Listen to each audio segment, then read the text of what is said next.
Well, good morning, good morning, good morning, good morning, good morning, and good morning, everybody. Good morning, everybody. Welcome to another episode of The Morning Glow. Welcome to another episode of The Morning Glow. Morning Glow. Got a great broadcast lineup for you this morning, as I hope and I pray that we always do. I'm not important. I'm just a question asker. But I have someone here that is very important. This is my sister from another mother, but we got the same father. This is Zamari. Good morning, young lady. How you doing this morning? I'm good. How are you? How are Hey, you? How are you? doing good, feeling better. I'm feeling better, man. I had a doggone situation with my sinuses, man. It was acting up on me last couple of days, and I had to go to the doctor and get some medication for that thing, man. I feel so much better right now, and I'm ready. I am ready. But I watched some football. Do you look at football? No, I don't Oh watch man. any sports. Oh man. I looked at football, man. We got the final two teams in the NFL that's going to the Super Bowl. Kansas City Okay. Chiefs and the Philadelphia Eagles. And I thought Cincinnati was going to do it because Cincinnati has a great team, but Kansas City pulled it out, and Cincinnati had beaten them the last 3 or 4 times they played. And Kansas City quarterback had a bum ankle. He was hurt. His ankle was hurt. So I figured I was like, man, Cincinnati gonna be in the Super Bowl again this year. But yeah, you have to play the game. You have to play the game. So congratulations to Kansas City, and congratulations to the Philadelphia Eagles. I'm multitasking. Okay, I want to talk to you about something, Zamar. This is something, and I saw this example. A man was going for. I'm gonna give you the whole story. A man was going for an interview, and he did very well at the interview. They called him back for a second interview. You know how, like, when you going for a job on a certain level, they'll call you back for an interview, and then the second interview, maybe third interview, meet with the team and all that stuff. He had gone through all that, but completed the second interview. Next interview, he wanted to go and have. He was going to let him go and have lunch with the owner of the company. He was just that impressive. Went they went and they met, nice fancy restaurant. Man was like, wow, this is a nice place. And they sat down. They was talking. They ordered their food in conversation. The food came. The boss man just sit there, kind of stared at him for a minute and see what he was gonna do. The man said, "Oh man, this looks good. This looks very good. The food it looks amazing. It looks amazing," is what he said. And so what he did, he reached for the salt, put some salt on it, and reached for some pepper, put the pepper on it, and then mixed all the salt and pepper into the food, and commenced to eating the food. And the boss, he started eating as well. They talking like everything was okay. The man did not get the job, and he was his mind was blown because he knew that they connected. It was a great conversation. The dinner was outstanding, and he asked the question, "Well, why am I not being hired?" He said, "Well, I'm gonna tell you why. I'm looking for a kind of person at this company right now. I'm looking for the kind of person at this company right now that would not come in and try to change things before he recognized what was going on with the company." He said, "Well, what make you think I would do something like that?" He said, "Because you got your food." He said, "The food could have been perfect. The food could have been perfect, absolutely amazing. It's a great restaurant. They take pride in what they do. It's a great restaurant. But what you do when the food came, you complimented the food and say how great it looked, but you took the salt and you changed that. You took the pepper and you put that in there. You mixed it in with the food that was already prepared for you, and you just started eating. So I don't want that kind of person with my company that's gonna try to change something before he go in." Now, Zamari, does that make sense? Okay, as you were telling this story, I already knew where this was going because Hmm. I have heard of this happening before, and a Yes. lot of people not might not be aware of this. Um, but what happens when somebody like that Hmm. who is the boss is hiring you or potentially hiring you for a position, they Hmm. will take you out to dinner. They might take you out Yes. to dinner, and they Hmm. do that to watch your mannerisms, to Hmm. watch every action and move that you make while at that table, how you Hmm. eat, how you carry yourself, how you present yourself. All of those things matter. They pay attention to every detail. Every detail. Yeah. um so it does make a lot of sense to me because he was watching what he was doing, how he was eating his food, what he was doing to the food, and then making a decision from there. And so in some ways, I think it was kind of clever of the boss to do that. Mm. Because he sat there and he heard the guy say, "Wow, this looks amazing." But then Yes. he Yes. proceeded to change what the meal was or how the meal would have tasted before tasting it. So it does make sense. I know it seems a little messed up to do that, It but does. it does make sense. And depending on what sort of position, was this like an executive position? Was it a higher end position? Okay, that is why. Yeah. That is why. Yeah. Because he would have he had the ability to make that difference.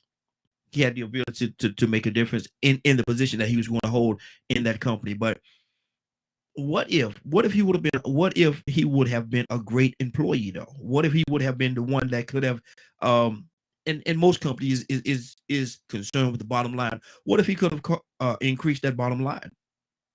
He's still not a good fit. He may have, but the fact is they walked into that restaurant as that example, because the boss was using that as an example, right? Yes. But he Yes. walked into that restaurant and he already was changing something. And so, like I said, like I get it. I really do get it because I have heard of this, and I've always been very aware of things like this ever since I started hearing stories like that.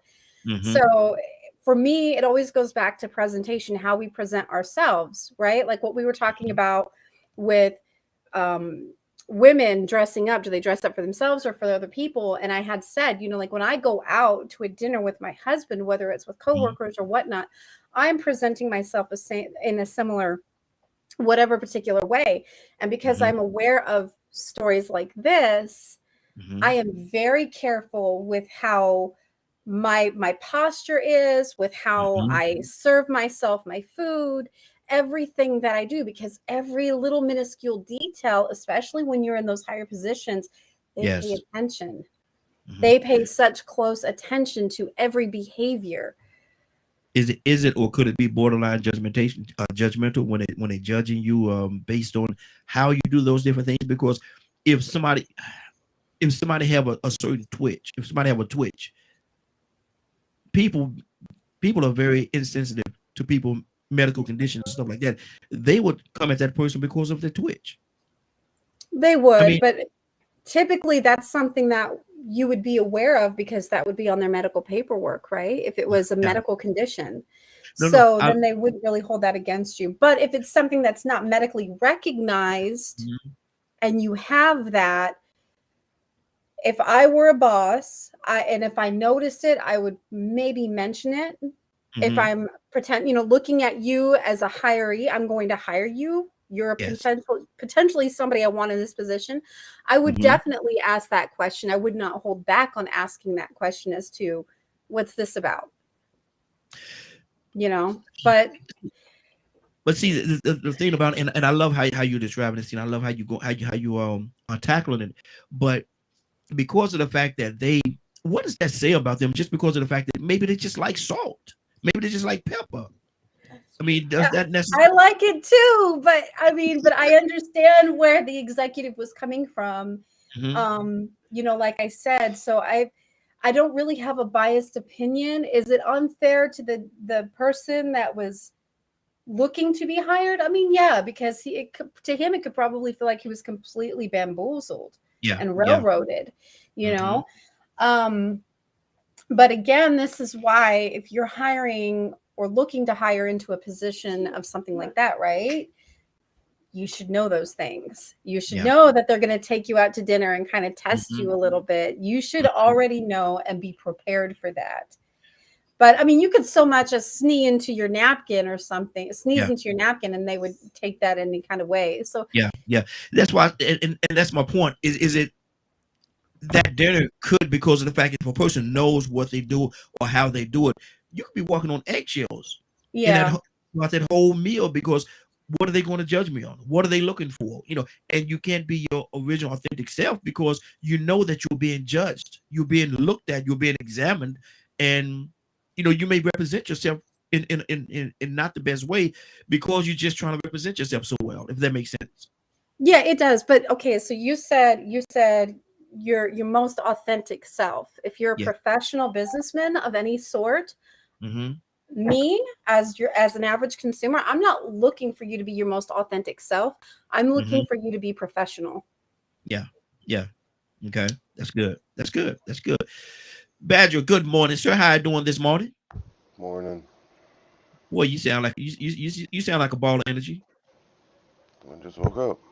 Okay, me too. We all did. We all did, but we still got that energy. We still got that. We still bring that thing. But I'm just picking at you. But listen, we're talking about a situation. We got Stanley on the line. So I'm gonna go to him right after you. So Stanley, stay on standby. I'm coming to you next. We're talking about a situation. I'm gonna give you a quick version where a man was going for a job. He went through all the interview phases with first interview, second interview, third interview.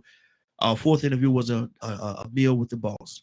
Went out, meal. He was impressed. He was very impressed by the restaurant, and they sat down, and he was talking about how amazing everything is. Ordered food, came out, and the boss sit there and stared at him for a second. And the man, he said, "Oh man, the food looks amazing. The food looks outstanding." He got the salt and pepper, put some salt in it, stirred it in, put some pepper, stirred it in, and ate. He didn't get the job because the boss said that he's the kind of individual, the kind of personality that would try to change something before he tasted it to make sure that it was right. And that's not the kind of person that he want with his company. Was the boss right or wrong, or was he very petty? You said he's the type of person that would do what? That would try to change something before he tasted and make sure whether it was already perfect or not. But the person has to eat the food, right? Yes, but see, as you're digging too deep into this thing, what the boss wanted to know was would he at least taste the food to see was it perfect before he go in there and try to change it. From my understanding, that the guy would Who? eat the food. Yeah, and that's what the boss he said he wanted the kind of people that will come into his company and not try to change his company when they come into the door, but look at it and see what it is. If there's anything that needs to be fixed, then fix it at that particular time. But when the food came, the man, instead of tasting the food, maybe it didn't need salt or pepper, maybe it needed nothing, maybe it was perfect. But he, without tasting it, took the salt and pepper, put salt in it, put pepper in it, stirred it up, and ate it. And the boss said he don't want that kind of personality in with his company. We got some Mario back. There she go. Okay, what do you say to I that, mean, Badger? there's people out there like that. Okay, but we talking about. I'm asking you, was the boss right or wrong? Do what? Badger, I'm asking you about the boss itself and his perception of it. I mean, if he's doing it as a test, then that's that's a really good way to see if someone tries something before they try to change it, to be Hmm. honest. Yeah, and that was his whole point. That was his whole. However, Hmm. it's just one of those things of it's an end of some are going to probably agree and others are probably going to say they're too petty. Mm. What do you say? So I'm asking what Badger say. I don't see nothing wrong with it. Okay, That's okay, the perception of the person that's hiring. That person's in charge of the job place. yeah. If you don't like them, why would you want to work for them to begin with? Well, the man wanted the job, Badger. The man wanted a job to provide for Go his family. somewhere else. Wow, wow. Stanley, good morning, sir. How you doing this morning? Good morning. Good morning. Doing good. Doing good. What Yeah, do you what do you say about that example? that's the year. That's the years out of know. Wow. Because like I said, that's his confidence, Mm-hmm. and he can go choose to hire and fire who he wants to. And with the guy putting the salt and pepper, it wasn't the fact that he just that's a habit basically. Mm-hmm. Everybody, because I do it sometimes, Mm-hmm. and then sometimes I don't. But by that being his company, it might be petty, but it's his choice. Mm-hmm. But person that eating the food, once they get to a certain routine, a certain food you look at, like we'll take grits for example. Most people that are gonna eat grits, they're gonna put salt on them before they even taste them. Sometimes they're perfect, sometimes they're not. But Mm-hmm. that's like a yes and a no for me because like to his company, if that's the standards that he wants to have, as petty as it is, that's his choice. But So but can't get mad at him, even though the man wants the job. Yeah. But there is but there is some pettiness involved. But there is some pettiness involved there. Yeah, because like I say, it's not that the guy maybe wants to come in and change his company. If he looks at it like that, that's just a habit that some people have before they taste their food.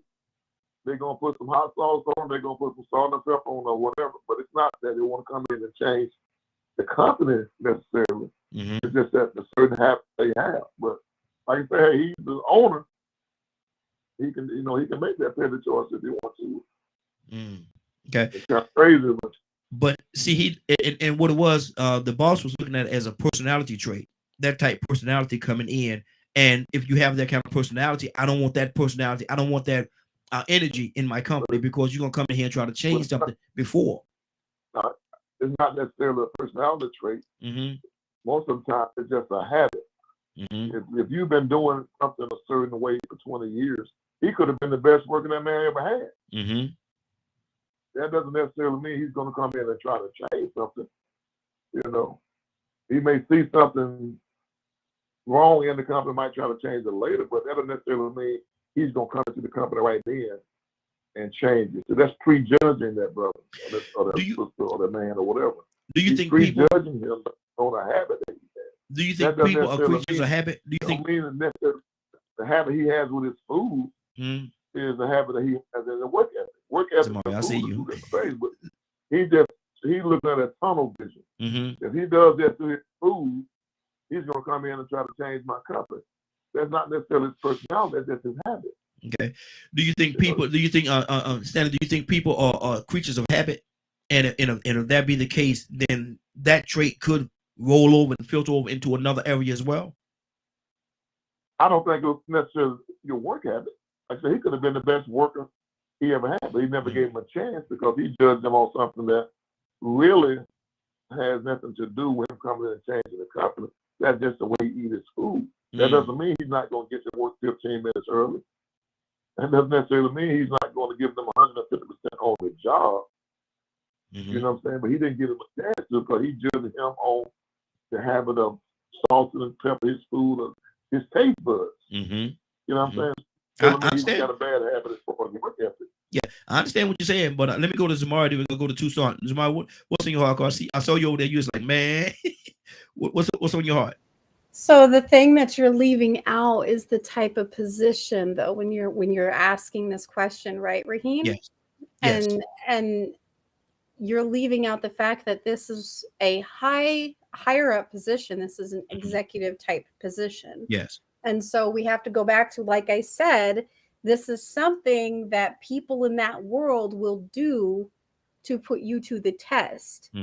It's not uncommon. So yes, it might be habit, but if you are applying for that sort of a position, you should already know the etiquette. You should already know the rules of the game before you even ever accept that dinner. Okay. I don't know if you play video games or not, Raheem. Or if anybody else here really does, right? Okay. So back in the day, my husband still plays World of Warcraft, but back in the day, we had our own guild that we ran. We had over 300 people in the guild. I think it was more than that even, but it was a pretty large guild. Okay. So let's use that as an example. When we would try people out for our guild, for our raid teams, we would put them through basically a test.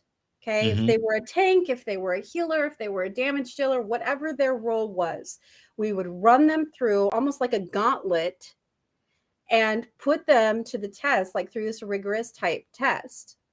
And if we noticed things that were wrong with how they were doing whatever, they weren't able to keep up, whatever the situation, we're like, hey, you have to fix this. And sometimes we wouldn't even go there. We would, yeah, that's fine.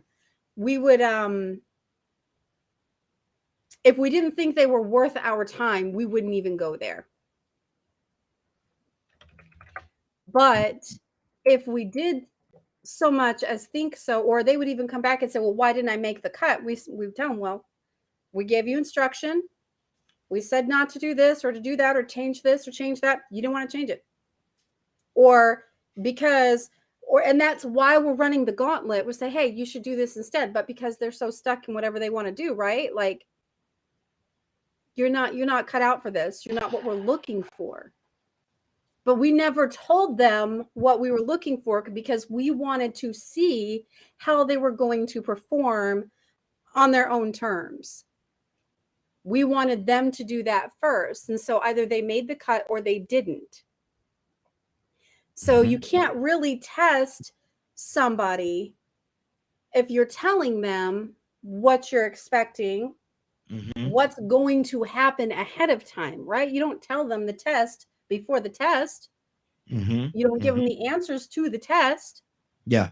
So it's the same thing with this dinner being set up the way that it was. It was a test, and he failed. Wow. But Rob, he just said that they were given instructions and they didn't do what they were told to do. That's two different scenarios.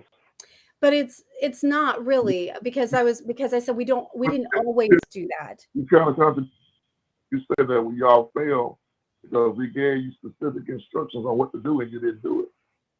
But we didn't always do that. We only did that with certain ones that we dubbed worth our time to do that with. There were other ones where we just there was just something that wasn't right there. It didn't fit. And we wouldn't waste our time with giving those instructions. You see what I'm saying? Tucson, what's on your heart, brother? Good morning. How you doing this morning? Good. I'm trying to get in where I fit in because I'm catching the tail end of a conversation and I ain't gonna get in it. Well, did you hear did you hear the example that I gave about what happened? No, that's what I'm missing. Okay, let me tell you. I'm gonna give you the quick version of it. There was a young man. He was going for a job, applying for a job. And let me put this out there in an executive position. Let me make sure I put that part out there in an executive position at this company. He went through the first interview, second interview, third interview. The next interview that he was going to have wasn't an interview at all. It was actually having dinner with the boss. Okay, they went to the restaurant, nice restaurant. He was very impressed. The client was very impressed with the restaurant. He went in talking about how beautiful it is. They sat down, or having conversation, ordered the food. The food came.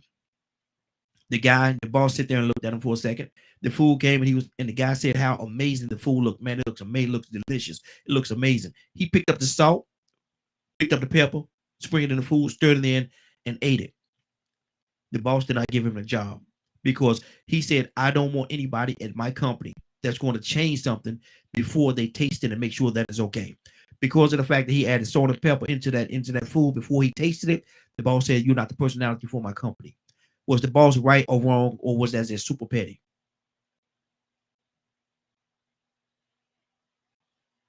Yeah, that's kind of, well, everybody has their own taste. It's just me. I mean, I guess that's would be a little,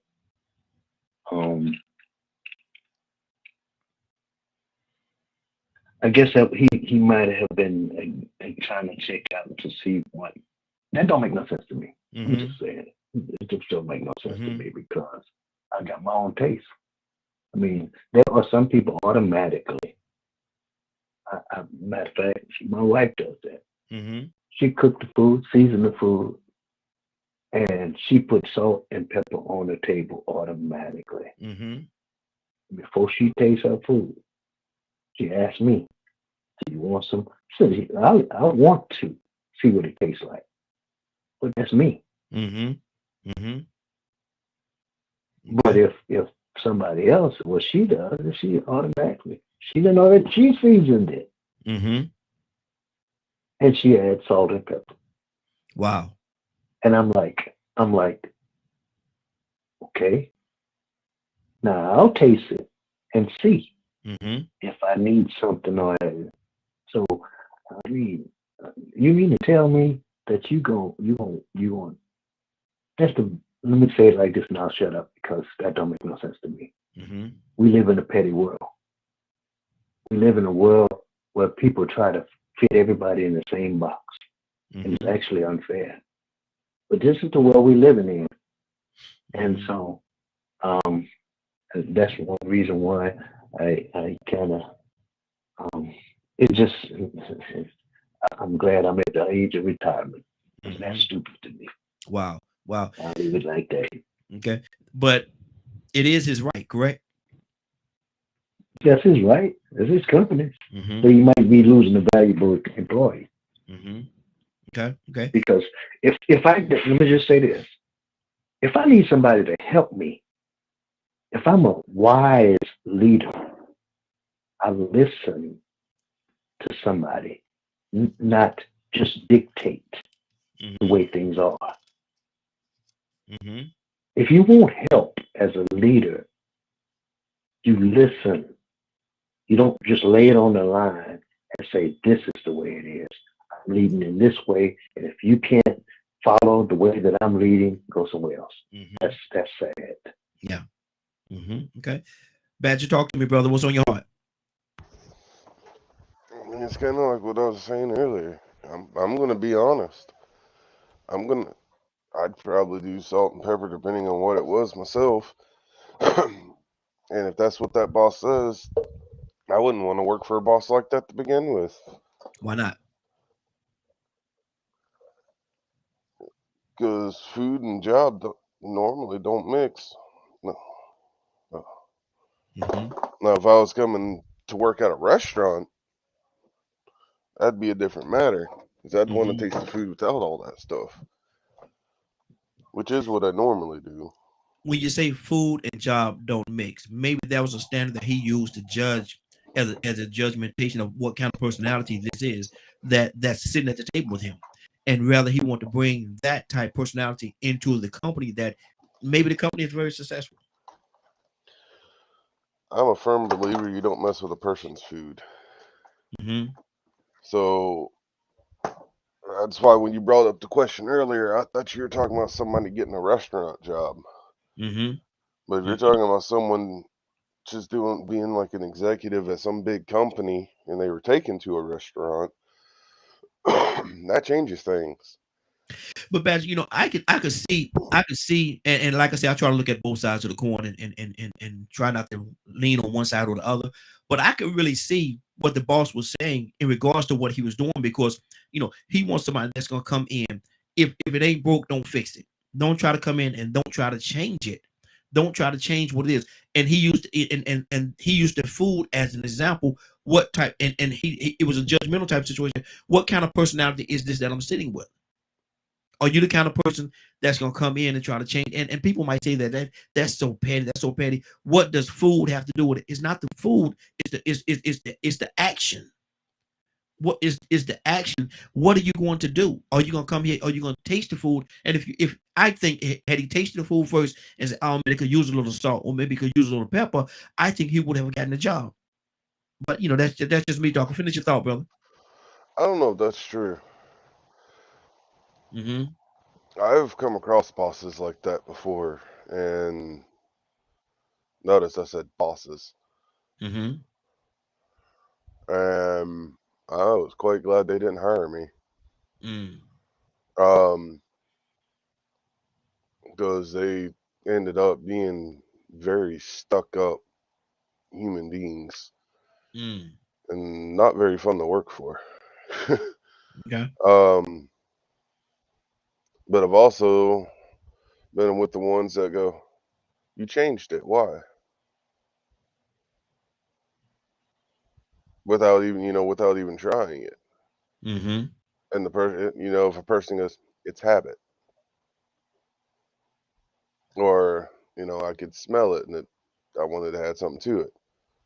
Because people have different senses. You're messing with somebody's food. They ordered food. But they know how they like that food. But my thing is, I don't want us to concentrate so much on the food, but I want to concentrate more on the example of what happened. I don't think even that scenario in the boss's mind had anything to do with the food at all. It was. I think he was looking more at the personality. Zamar, what's on your heart? I'm trying to say you can't compare it. Okay. Okay, but you can compare it because he was using that as that example, right? And I like what Dyson said. He said, are you going to try the job first and then make a suggestion on what needs to be fixed or change to make things better? And I like that, right? So, I mean, that's good, but it's not in this scenario, Badger, like like we keep saying, it's not so much about the food as it is about the action, right? Like my husband and I, we just had a date night on Saturday.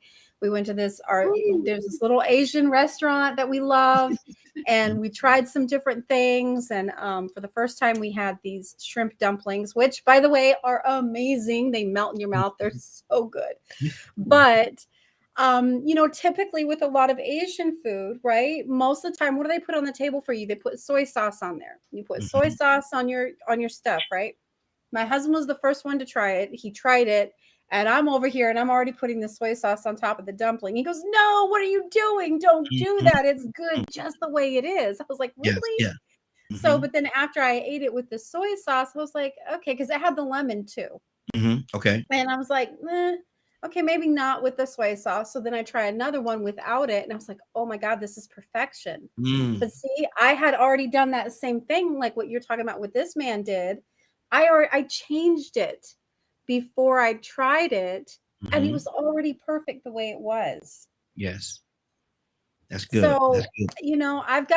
I'm really on board with the way that the boss did that, because it's, I don't know, like my husband is a boss, right? But he's not a jerk.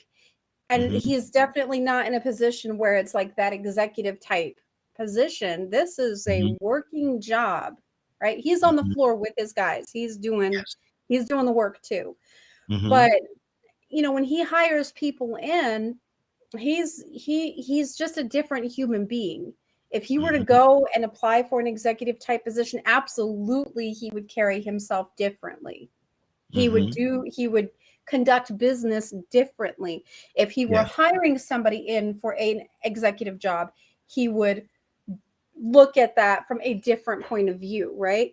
But being in the position that he's in, where it's a working position, a working supervisor, working on the floor with his men, he's going to get down and nitty gritty and dirty with them in the same fashion. And he's very plain about it. Look, this is hard work. If you can't do it, we don't need you here. Yeah. Yeah.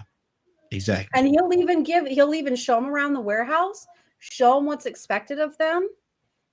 These are the sort of tires you're going to be lifting. If you can't do it, you know where the door is. Leave now. No, I can do it. I'm good. I'm fine. They get in there, they work a month, they can't handle it, then they leave. Yeah. Yeah. So I'm really on board with this whole testing method, like what this boss did with what that executive did. Because if there was a way for my husband to test that with hiring these guys in before he hires them, it would probably save him a lot of trouble in the end. Time and training and everything. Yes, exactly. Yeah. Exactly. There's a lot of stuff that goes into it. Stanley, what's on your heart, brother? Talk to me. Yes, sir. I just think that scenario is not fair to the employee. I would say if you're gonna put him in a situation, maybe in the job that he will be doing, and then judge them or test them on that knowledge.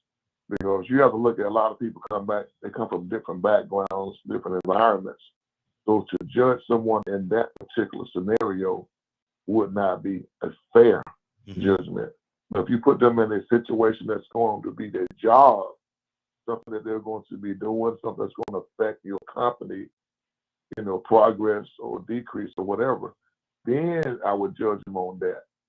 So, well, no, that's not going to work. You can't do that in my company. I don't want your company changing this or changing that. That may affect the growth, the bottom line. But it's just, I don't think the scenario is set up right for them to say this. Okay, just because you didn't or did something to your food, I'm going to say you are not going to be a good fit for my company. But if you put them in a position that will affect the job that they're going to be doing, or affect the company in a certain way. Mm-hmm. Then you can base, I would judge them on that. So now you're going to come in, you're going to change this and change that. That's a whole different story. Yeah. You know, and I think the scenario would be better. You know, if I put you in this office right here, this is what we do. This, you know, okay, are you gonna come in the first day? So this is what we do at this company. You already done. Most people know that before you go to the interview, you always do your research on what the company does. Yes. You know what they've done last year and all that kind of stuff, and how many countries they're in. You know, you do all your background. So you put them in the office and say, "This is what we do."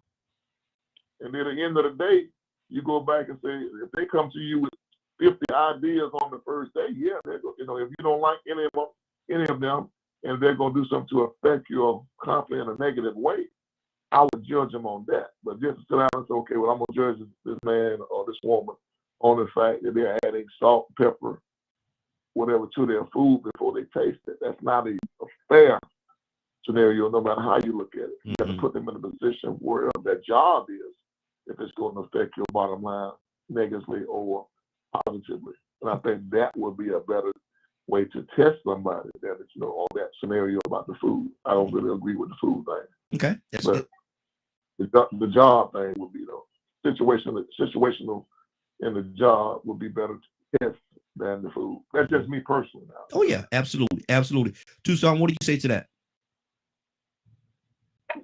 Did you know, I would say, well, sir, did you taste it to see what it tastes like with salt? Because see, now you're not as an employer, you're not. That's kind of almost closed-minded to the point where you want to say, well, let me see why he's adding salt or whatever it is to see what it tastes like before I just dismiss him from all opportunities to be a help to the company. I mean, right here, I don't know. This one right here. Is he wrong? I'm upset already. What you upset about, man? I mean, you mean to tell me that we sitting at the table, and I'm because I know how my cook. Well, I can't say myself yet. I know there's women that I'm okay.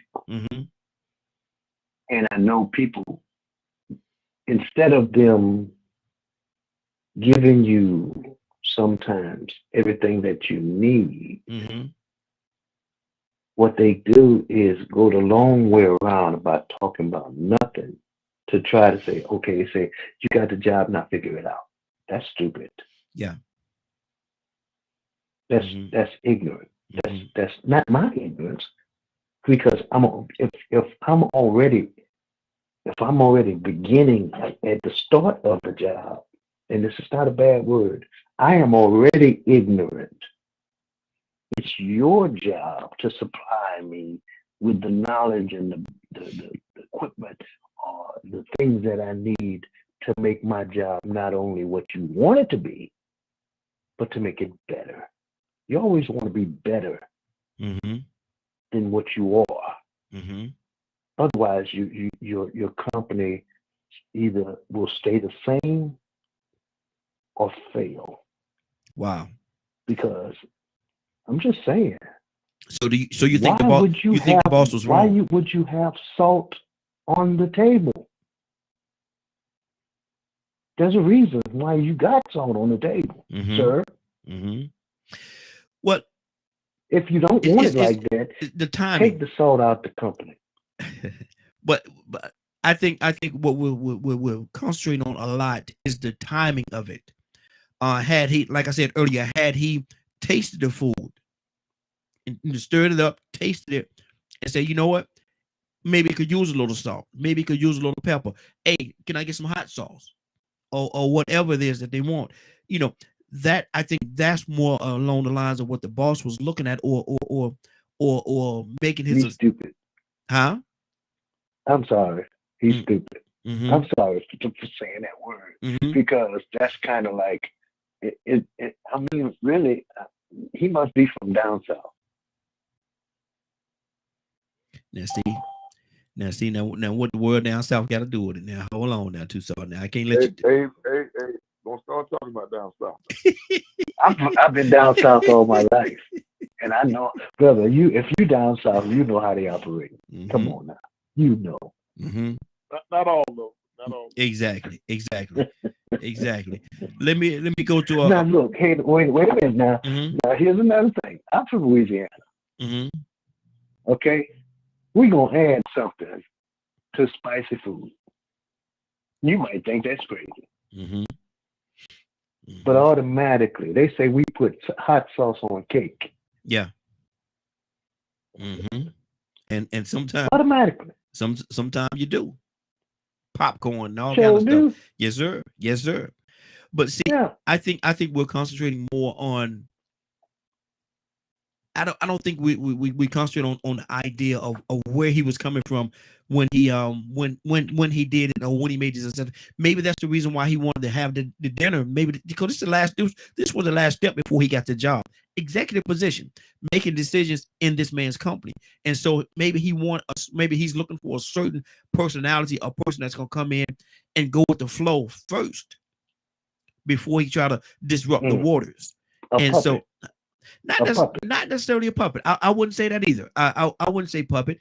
I would say that, when you go into a situation, you go into a room. When you walk into a room, don't try to change the atmosphere in the room. See if the atmosphere conducive to what you want or what it needs to be before you try to change the atmosphere. Here's another thing. You do, when you enter the room, when you enter a room, yes, if you can't change the atmosphere by your presence, something is wrong with you. What if the atmosphere don't need to be changed though? You add to the environment, right? That's good. That's good. You're an addition to the environment.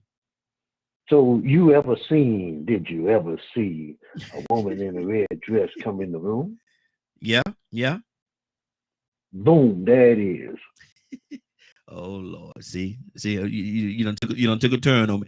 Let me go to Rico. Rico, good morning, sir. How you doing this morning? No, I can't complain, man. I was out here enjoying another beautiful day, man. Hey, good to have you, brother. Good to have you. You been listening this morning?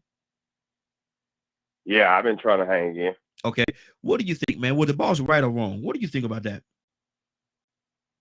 I mean, he did what you're supposed to do. If you hire anybody, you bringing them in to, find out how to work in your system. And, you want them, there are things you ran a certain way. You already been affiliated in this business, so you know what expectation and outcome you're looking for. It's best to just come in and do everything by the way that they tell you to do it until you get comfortable enough to where you understand that your opinion matters, or you can actually get an understanding to show what they're doing can be done in a better way. But you have to feel yourself out first, you know what I'm saying? You just can't jump off until they're coming right in the door and say, oh, I see what's wrong around here. I don't work in this business before. I do this type of stuff. Yeah, that's the way they might have did it in the other places you've been to, but I'm the boss over here, and this is the way I want it done. Yeah.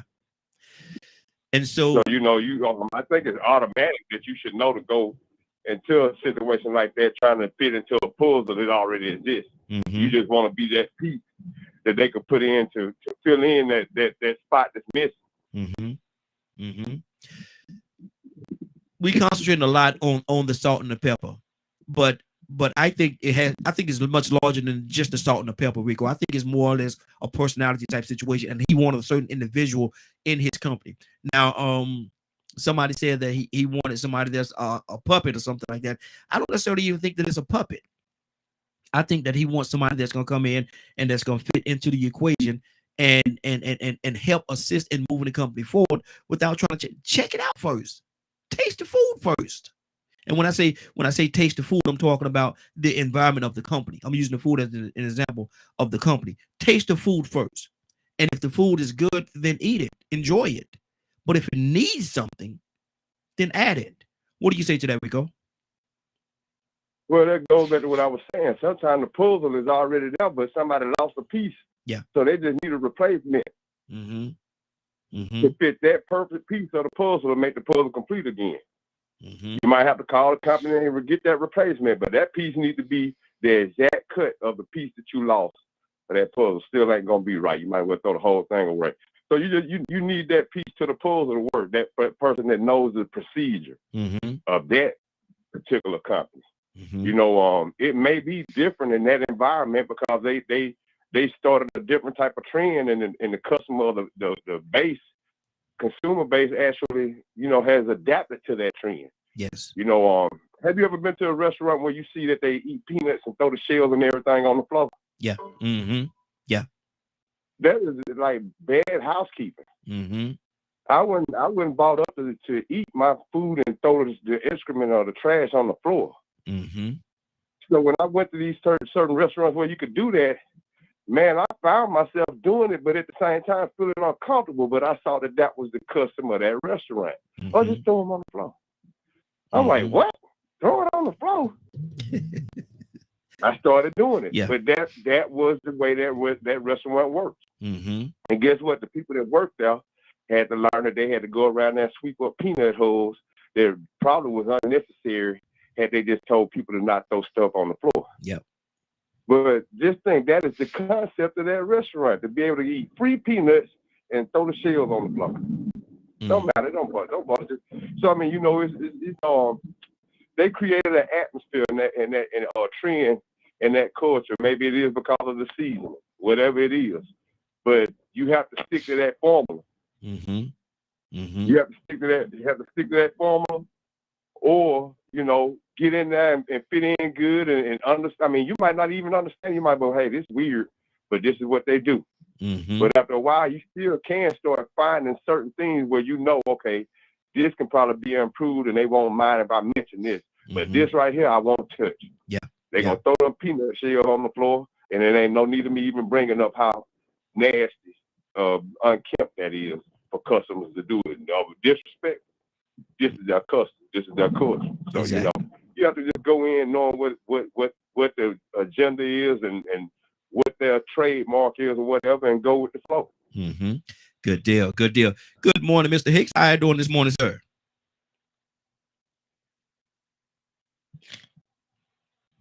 Mr. Hicks. Good morning. Good morning, Raheem. Good morning, Gold family. Good morning. Good morning, sir. Good to have you with us. You been listening this morning? I caught some of the answers, but I don't know the initial incident that everyone's responding to. Okay, let me give you the quick version of it. There's a young man who was going for an executive position job, a job in a high executive position. He went through the first, second, and third interview. The fourth interview was to have lunch or dinner with the boss. They went into the restaurant, and the boss was there, and he was so impressed with the restaurant. Beautiful place, beautiful. Went in, they sat down, and they had a great conversation, and the food came. The food came, and the man, he looked at the food, said how amazing the food looked, smells delicious, it looks amazing. He reached out, got salt, put salt on it, reached out, got some pepper, put some pepper on it, stirred it in there, and ate the food. Boss said he didn't get the job because he didn't want that type of personality in his company. He said had the man tasted the food first before he tried to change it, he would have been okay. But he changed the food before he even tasted it, and the boss didn't want that type of personality in his company. Was the boss right, wrong, or was that just petty?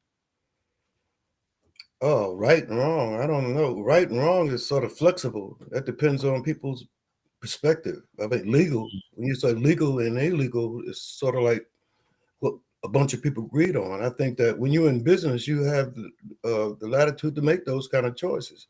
I think it's petty, though. I think it's petty. It's petty to look at a person and judge the whole being by one thing from your perception you're making a judgment on. But it's better as far as a corporate company, it's better not to be at that one, because if he's looking for the judgment, that's showing you something about how their management style, how they treat their people, how they think of their people. But that's petty. Okay. That's petty. So you wouldn't want to work for that company? No, I wouldn't work for them. No. They're gonna that same character trait gonna show up in other areas. That's either business model or psychological model, but that's how they run things. He's the boss, and he's making those kind of, some people get in business to make money, but most people get in business just to be the boss. Wow. That's good. That's good. That's why so many new business starts fail. Just to be the boss, just to boss somebody, to be the boss over somebody. Wow. I became an entrepreneur real early on. Had a good job, worked for the state, and they got a bunch of rules and regulations and those same kind of things. When the administration shift, they get new politicians and everything. The whole system shift. Yeah. And I just been opposed to anybody ruling over me. I'll leave. I leave. So I've left a bunch of good jobs. I left them because I didn't have a real impulse control, and I wanted to smack them side their head. So I wanted to put a punch on them. Make it easy. Behind your back, sir. Sure. Make it easy for the next person coming along. Good deal. Zamari, what's on your heart? Stanley, coming to you next. I'm kind of with Mr. Hicks when it comes to that. That's one of the reasons why I don't work, is because I do not have, I guess you could say, good self-control to not want to smack somebody upside the head. So, but I'm the same way, right? You know, like I think the same way. I'm sorry.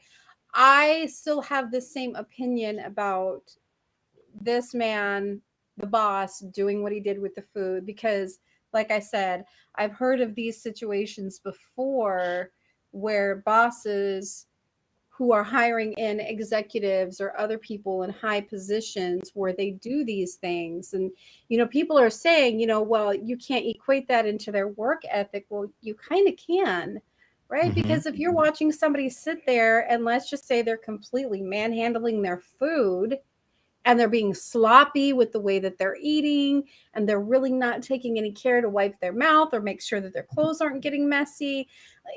I, as a boss, yes, I would definitely look at that and go, well, if you can't even manage yourself while you're eating, what are you going to do with my company? What are you going to do in this position?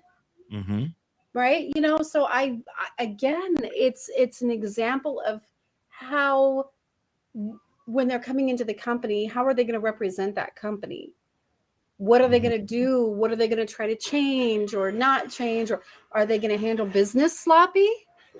They can't manage themselves like that, you know? So I think there is a lot to be learned from the way someone does, you know, their normal etiquettes in general. Now, if the salt and pepper thing, like, I get it. Like I said, I get it.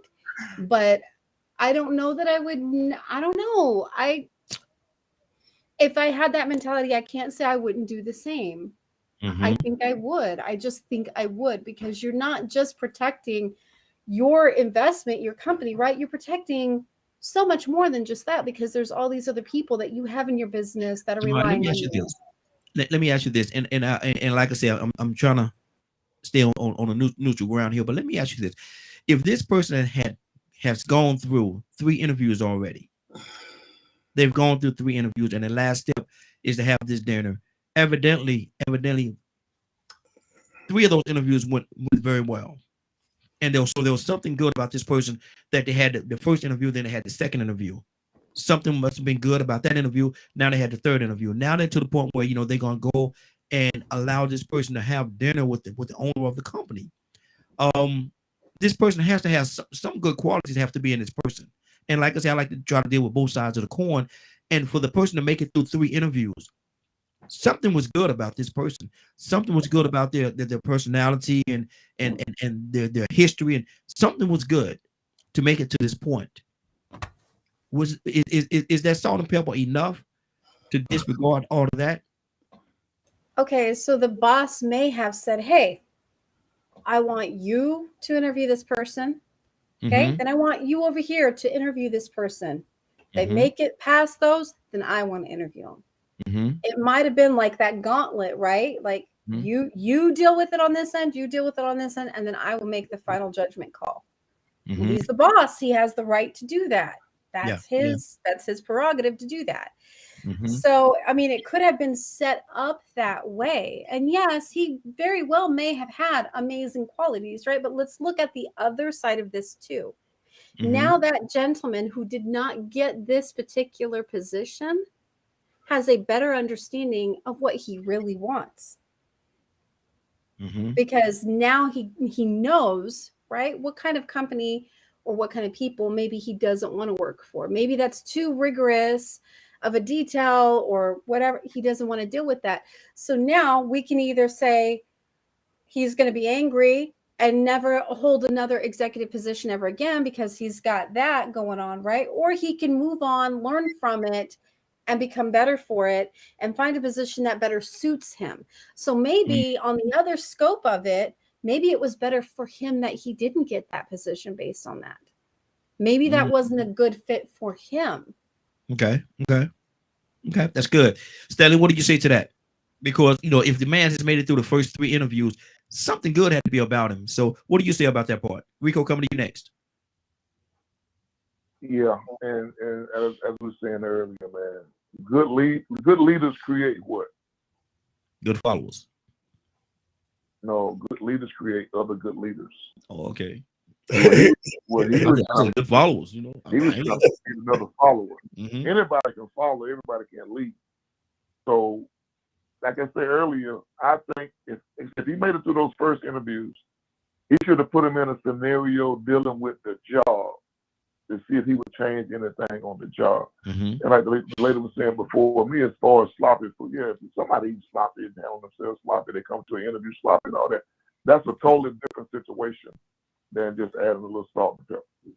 They come in sloppy and eating the food all in their mustache and crumbs all over the table. Yeah, that's a different situation. Yeah. But if he's gotten past those other interviews and then he's going to say, I'm not going to hire you because of this adding salt before tasting your food, that doesn't necessarily mean he has a bad habit.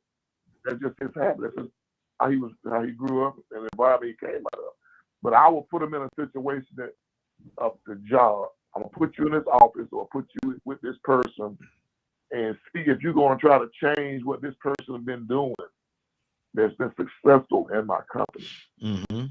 Like I said, if he made it past the other interviews, something had to be seen in him that could add value to that company. Exactly.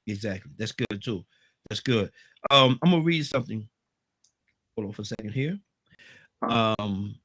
And LT, I'm sorry, LT Dyson, you can definitely be a part of the conversation.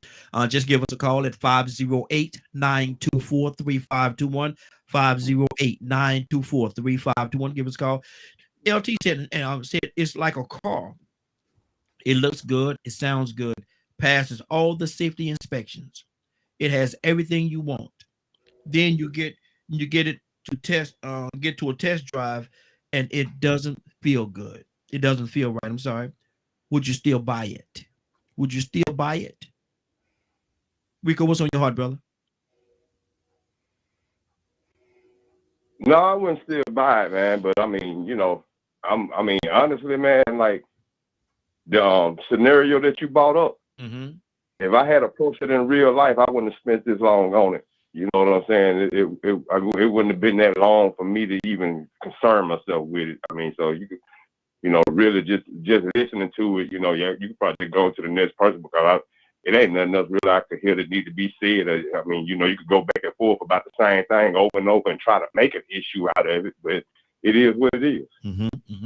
Tucson, talk to me, brother.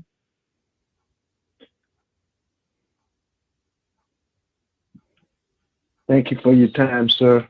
Appreciate it. I'll let you. Now, who's saying that, the boss or the employee? That's me. Yes, sir. That's what I would do. That's it. Because now, and I know that sometimes life is a test that you don't know what type of test. It's kind of like these ACT tests. Okay, I think that's what you call it. I ain't took it in so long. But if you take an ACT test and you just say, okay, I'm gonna give it to no matter where the students are, I'm gonna give them the same test. Well, the problem with that is cultures and environment that they grew up is a factor in the knowledge that they have. Mm-hmm. So if you just give it all across the board, guess what? Some people that develop the test versus the people that are taking the test come from different environments. So it's automatic failure. Mm-hmm. So can you imagine how many people gonna sit at that table and go to the first two or three interviews, and then sit before the one that has some people are thinkers. Mm-hmm. I mean, they're really detailed in their thoughts. And some people, when I go to and I order, for instance, if I order a steak, some people don't eat steak. Don't get mad at me. So that's you. Mm-hmm. Not me. They say, do you want some what you call it, Worcestershire sauce or something like that? No, I want to taste the steak. Mm-hmm. That's me. Yeah. I want to taste the steak like you brought it to me, Mm-hmm. so that I would know how your steak tastes. That's what I do. Mm-hmm. Same way when at the house, I know the salt and the pepper on the table, but I'm gonna taste the food first. That's what I'm gonna do. Mm-hmm. That's Okay. just me. So maybe you know what, Raheem, I got the job. Mm-hmm. I would have got the job. Yeah. Because I want to taste the food first. Yeah. You would have got the job. Absolutely. I would have got the job. Mm-hmm. But then, suppose, even though I taste it, after I taste it, I add salt and pepper. Now we got another scenario. Mm-hmm. Mm-hmm. You may say, well, you don't like the way that we cook our food, so you're not qualified for the job. Mm. Is that where we're going? Man, y'all can't cook. Because I said, well, I add, okay, can I have a little sauce? Mm-hmm. Can I have some steak sauce, please? Well, you must not like the way that we cook our food, so you're not qualified. Is that where we're going? Mm. Because I tasted it. Yeah. And it wasn't I to my don't like liking. the taste of it. Yeah. Wasn't to my liking. Yeah. Exactly. I'm from this. I'm going to say this again. I'm from the South. Mm-hmm. I'm going to add. I promise you. I'm going to add something to it. Mm-hmm. Now, my doctor might not agree with the way I eat, but I sure do. Mm-hmm. Exactly. Just thought about that. That's good. Badger, what's on your heart, brother? Talk to me. Pretty much similar to Donald and Stanley? Oh yeah, thank you. Mm-hmm. Comments. Mm-hmm. That's a really weird way to test somebody, in my opinion. Mm-hmm. Wow. Especially if that's not the first interview. Mm-hmm. Mm-hmm. But that's me. Okay. And go ahead. No. I was ready. Actually, I thought you were done. I was ready to go to Mr. Hicks. But go ahead, finish your thought, brother. That's what I was trying to say earlier. Mm-hmm. It's the same thing they were saying. Just because the way a person eats doesn't mean that's their whole character. Mm. You can't judge people off of just one thing. Now, there's certain behaviors and the way they would interact with a human being would be a whole nother story. Because the way they may interact with a homeless person, why not, instead of taking them out to eat at a fancy restaurant, why don't you go take them out on a walk and see how they interact with homeless people? That wasn't his standard, Badger. To me, that shows so much more in a human's character than how they're gonna eat a plate of food. Okay. Mr. Hicks. Oh, yes, sir. I guess I want to make an adjustment, right? Okay. When I was a therapist as a social worker, working those juveniles back there, way back in the day, I would interview these kids inside prison.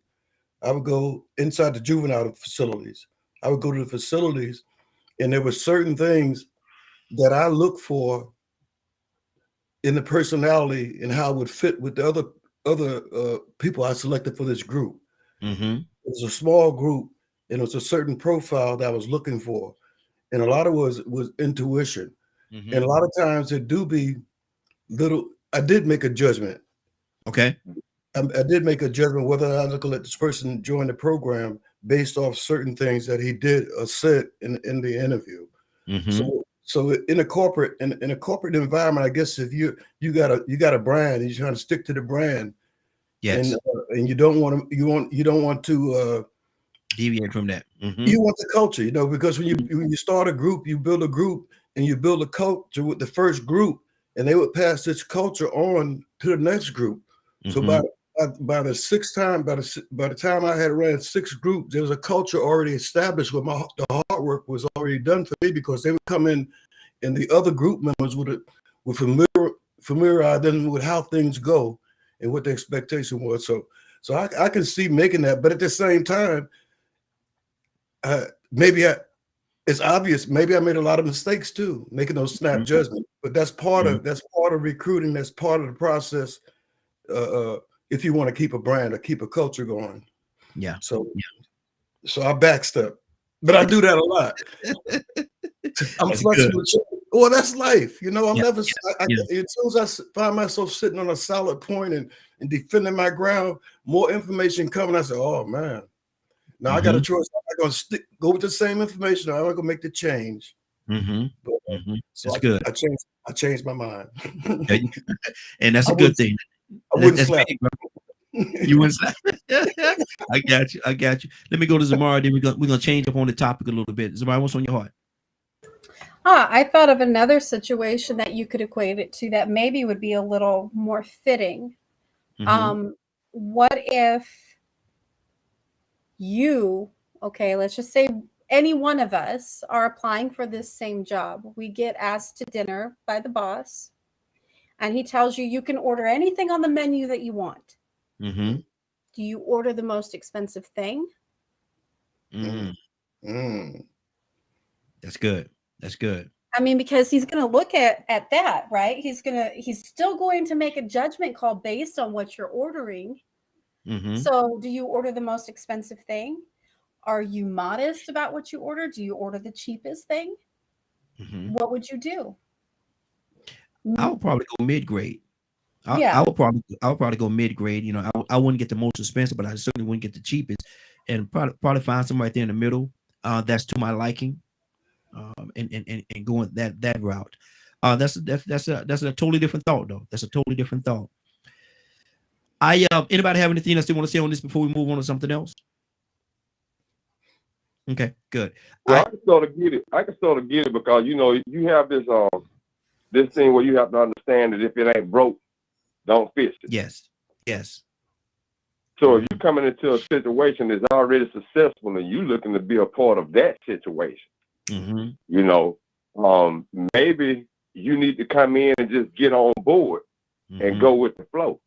Now that will, I was glad that he did that because it shows you that there are different scenarios where the answer would change, where it would be beneficial for you to go in and leave or stay and be a part of it and understand, hey, this train already rolling. You want to be a part of this?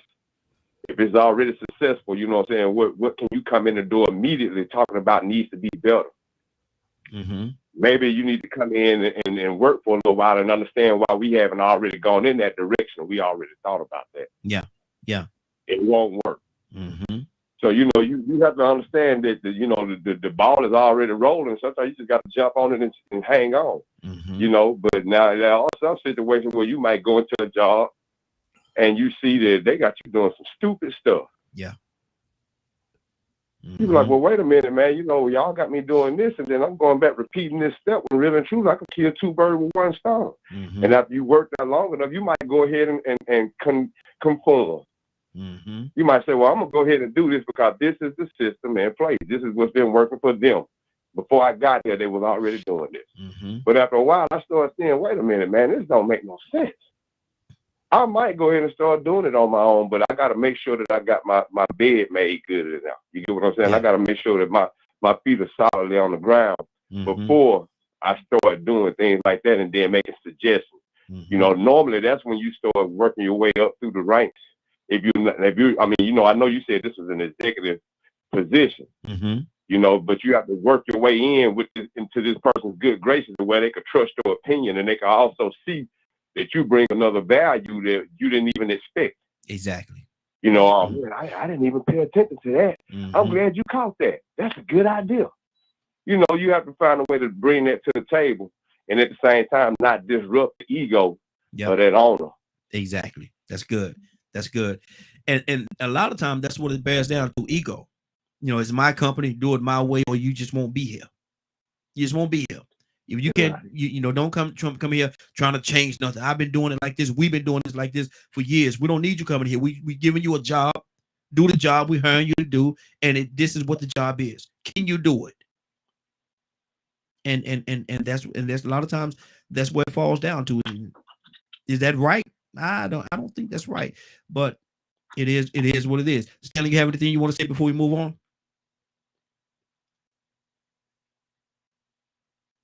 Right. You know, I did that. I've been in a place for, I guess, about 6 or 7 months now. And I guess I'm in the leadership position. And I ain't changed nothing yet. Yeah. And I don't intend to. Not now. Not yet. I'm gonna keep it rolling just like it is. But best believe I'm watching. Exactly. Pay close attention to every little detail, even if a person's not in charge of anything. I'm looking for leadership. Yeah. You hear what I'm saying? Exactly. But it's not a critical thing that I'm doing. I'm just watching, seeing what's working, what's not working. But I ain't changing nothing. And I'm gonna leave it like that for a while. Exactly. I can bring in my little ideas, but you know what I'm gonna get? Feedback. Yeah. Some of it's negative. I see a lot of people in that type of position. They go in headstrong and they don't last long. Yep. Exactly. Stanley, did you have anything you want to say before we move on? Stanley? No, let's move on. Okay. Zamari? I saw your hand up just now. I was just agreeing with what he said. I was just, like that's amazing. He's watching for leadership. And that's how my husband ended up in the position that he is in, being a supervisor, because the supervisor before him was watching the floor, right? And noticed that leadership in my husband and was looking for someone to replace him because he was going to another warehouse. And so he pulled my husband to the side, took him under his wing, and taught him everything that he needed to learn and know about being in that position so that he could take over that position. So I love that. Because that's what you're supposed to do, right? When you are a good leader, when you're a good boss, that's what you do. You look for people that have that skill set, that ability to lead others well. So I love that. I love that. Good deal. Toy, you want to say good morning? How you doing this morning? Toy, you want to tea? I'm sorry. A yarn was coming out at the same time. I was trying to say good morning. I apologize. Good morning, y'all. How y'all doing? Hey, doing good. You came in on the tail end. We're going to change the topic, but you're going to be at the top of this topic right here. And this is what it is. Toy, I'm gonna start off with you. I was on TikTok over the weekend, and I came across this thing. This person posted something that I found very interesting. Never really looked at it before, but he was saying that the system that we have right now in regards to our children is backwards. And so when he said that, kind of spoke my attention. I'm like, what is he talking about? What is he about to say? He said that a lot of times what happens is when two people get together and they have kids. Now, this is his idea. I want to hear what y'all feel about this. He said if it's a little girl, that the system should give her to the mother if they split up. But on the other side, he said that if it's a little boy, that the system, instead of automatically just giving the son to the mother, she'll give the son to the father. Right. And let the father raise the little boys. He said, but the way the system is set up with the child support and all this thing, everything is geared toward the mother. He said this whole system is mother driven. Yeah. And the fathers get no compassion and no love, no consideration at all. Right. Tori, what do you think about that? No, I agree. Totally true. A woman cannot raise a man, especially in Georgia. I mean, we could raise a man, but we can't raise a man as a man. We still raising him as a woman. So we're gonna miss a lot of stuff. Like teaching them how to use the bathroom. Yeah. Yeah. Of them little things get to tangling, what you're supposed to do. We don't know what you're supposed to do. You understand what I'm saying? So I get it, but it's a couple of things that are where I have to go. And again, sorry, white people. I'm sorry. I have to go here and call this out. Okay, I don't know what goes on in your household, but in our households, we do have a tendency. So the system was geared to divide our families in particular. And it was geared to remove the fathers out of our homes. Okay. So now when it comes to in our community, us having the fathers in the home, I think now it's geared towards the women because first of all, we are the weakest out of the two. And then because they come with checks, right? Money, affordable housing, food stamps, you just get stuff. You know what I'm saying? When you're the mother with the children. So now that's the second part of the system. So he is right by what he say, right? This is something I learned that my daddy taught me about, kids and, the father should have the child, but our system is so driven economically against us, people of color. Again, I don't know if they do white people like this. I don't know. I've heard 7 stories out of 270 million white people.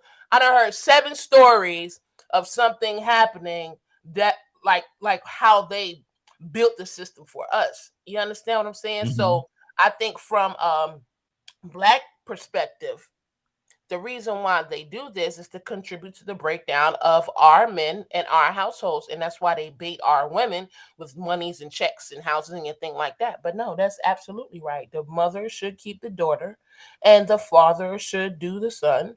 And I think we should be created equally. But again, when it comes to the system and Black people, we already know it's systematically set up to divide us, period, from the beginning. So, you know what I mean? We should expect that. But again, I don't know if that's what happens if you have two, a husband and a wife that's not of Black descent. You know what I'm saying? And when they go to court, if they're going to do them the same way, I don't know if that happens like that. Wow.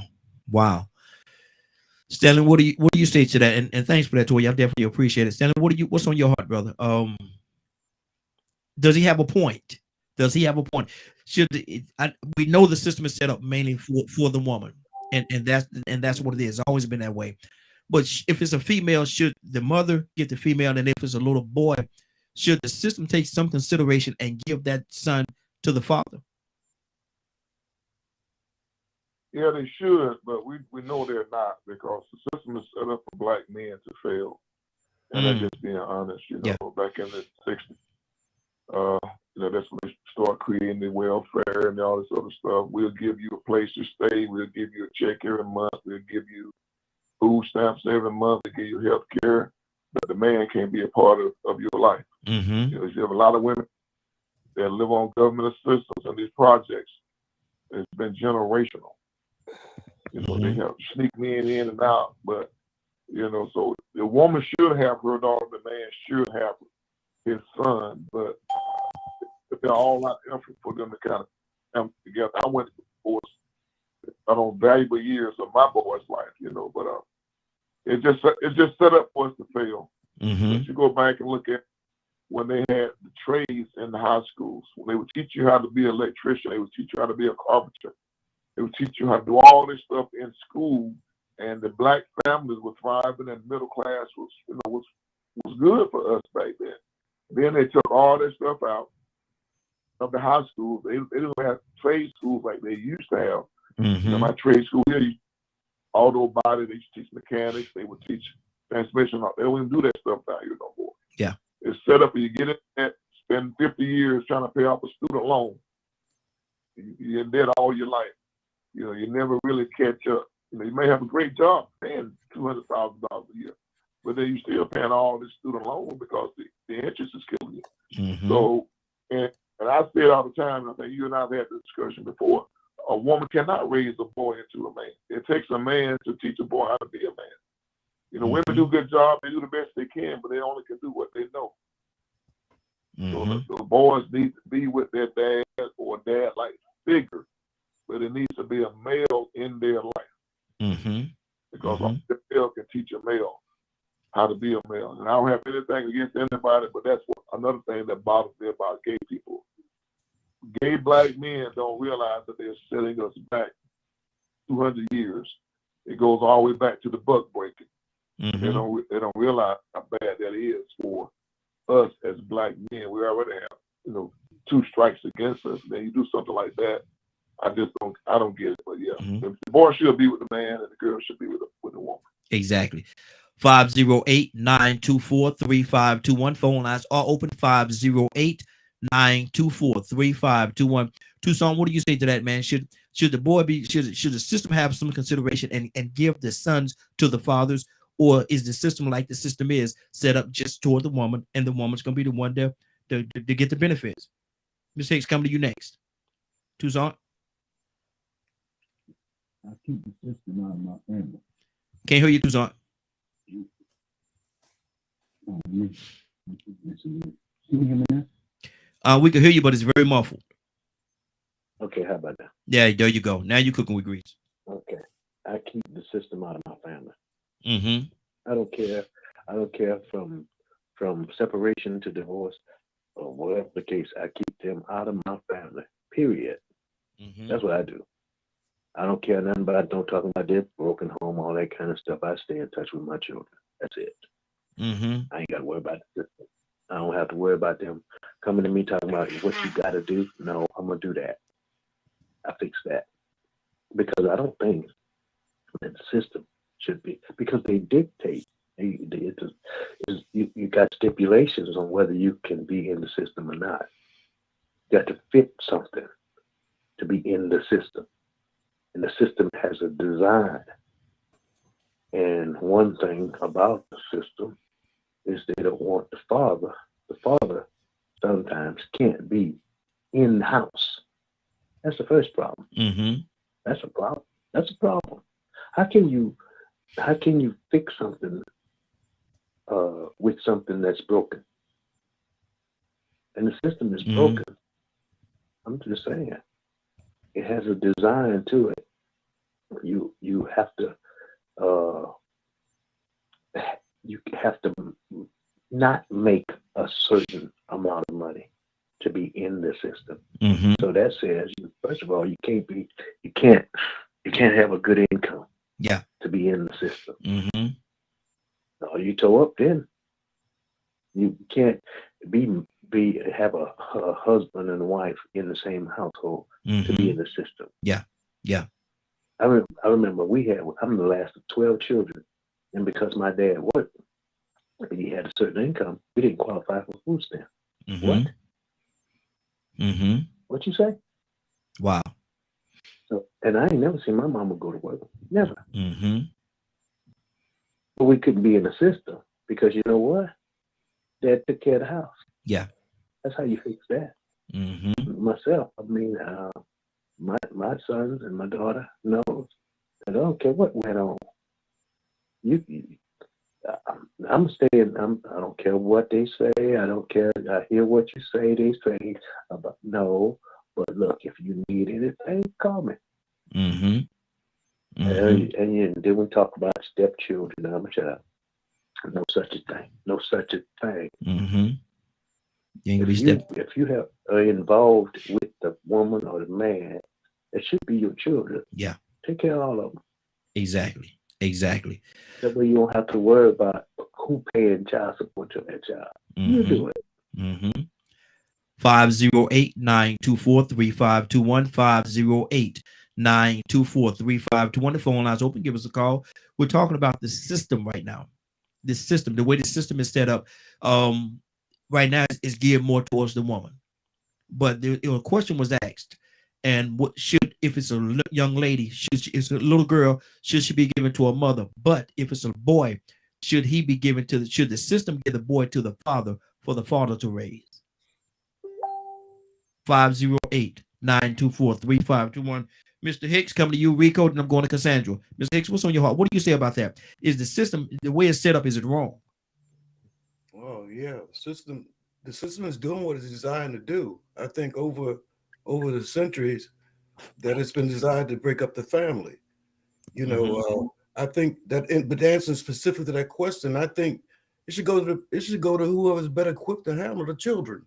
And you can check that who's working, who's on drugs, who's you have to it's a band-aid, trying to fix a problem, but you have to find out who's better equipped to do that, to handle the children. You can do that within the system.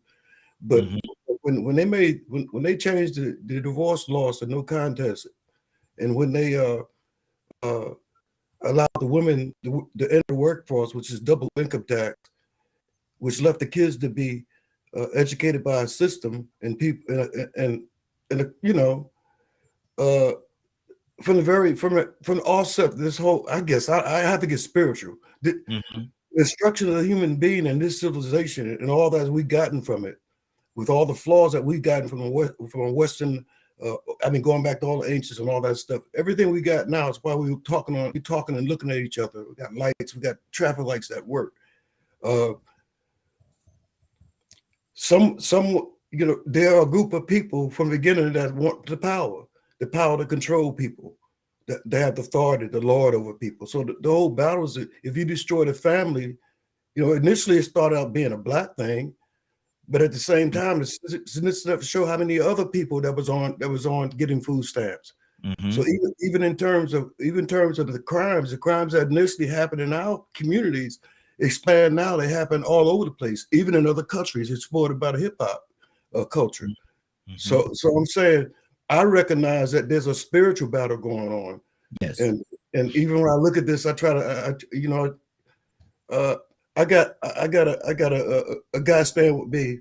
Somebody put him out on the street. I saw him walking on the street. My son saw him walking on the street, and young kid, despondent. His head down. He didn't figure out what he's going to do. My son brought him home, and he's been here, and dealing with his childhood, dealing with the foster parents and being sexually molested and on your own. And there's so many struggles that we have, and it's not just. When you really open your view, it's not a white-black thing. It's a soul thing. It's trying to get. But yeah, I think whoever's better equipped to raise the children should get it. Exactly. Rico, what's on your heart, brother? Is the system set up wrong?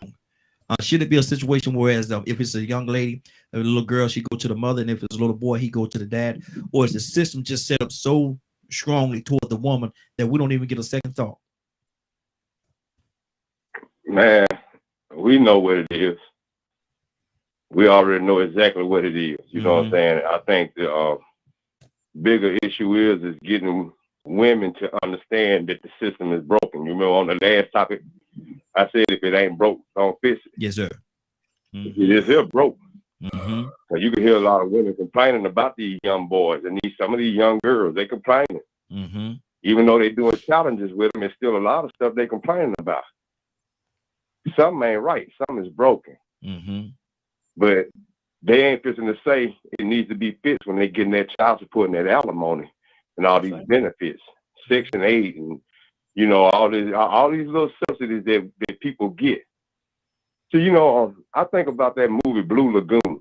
I saw that movie when I was real young, and to me, I was able to understand that was pretty much the way they was trying to describe an Adam and Eve situation. And in that situation, they ended up discovering how to make a baby. But even before then, that boy had to learn how to do man things And Brooke Shields, the girl, had to learn how to do feminine things. It was something she just couldn't do. Yeah. That he could. Crack open a coconut. Mm-hmm. There was so many different things that he did to help her learn to survive that she couldn't do. And this was just from natural order. And then that baby came along. She had certain things she had to figure out to do to help the baby survive because he didn't have a clue. Yeah. Yeah. And then he had to figure out what his part was. Mm-hmm. And that, to me, shows you the natural order of what's important for a child to be able to continue this process. That's the order. But then, like Donald said, you have a judicial or a family court system or a system, period, a government that come in and say, well, we'll help you, but take that man away from them children. Yeah. And they'll let you know right from the very, very beginning then what the plot was. Mm-hmm. So the problem was getting people to turn down the benefits, the rewards of taking that man out the house, the sacrifice they made. Because in this system that we live in, we have to have resources and we have to have, things that we need to survive. Not only just things that we need, but a lot of things that we want. And we don't think we could do without. And they offer you these little extra benefits and you sacrifice that man. So the thing is getting women nowadays to understand that now. Is it a guarantee that man will be the best father for their son? No, he might be a piece of trash and she might be the best, the best for him. Mm-hmm. There has to be some evaluation. I suggest taking it out of the court system where it costs and just put it in back in the DCF hands and let mediation take place. And then it goes to a judge to make the determination after the mediators come to an agreement with the parents. That way, if you have a mediation and you see that there is one parent over a certain amount of time that's just uncooperative, unstable, mentally abusive, you can be able to tell over a length of time and say, you know what? I think the little girl need to go with the daddy too. Wow. Wow. That's good. That's good. See, because they make it, they do it so quick and easy, not understanding just how important the impact is of these decisions that you're making of who you give the child custody, who you give custody of the child to. Mm-hmm. They just give you, well, hell with what you mean. The mama just be there just because she a mama. Mm-hmm. I've seen stray dogs raise their puppies better than a lot of these mamas in the last 20 years. But you get in that courtroom and that judge only think about the benefit of the child and that mother, that good mother that's assumed to be a good mother. So now the whole system needs to be fixed, man. But like everybody been saying before now, it's actually designed to do what it was meant to do. Now, with us saying this, we have to get our sisters to stop participating in it. That way they'll stop getting the funding, and then something else will have to change in the process, because a lot of people are very quick to want to go through that court system. Yeah. Rico, let me ask you this question. I'm in a situation where I didn't have a choice but to go. I had to go to the court system just to get visitation. Okay. Rico, let me jump in for a second. Rico, let me jump in for a second, because there's somebody that's listening to us right now that's have this question in their mind. They say, well, you say to take the women off the system and they're not getting the money. What are we going to do? We replenish the money or the benefits that they're getting. What are we going to do to replenish those benefits?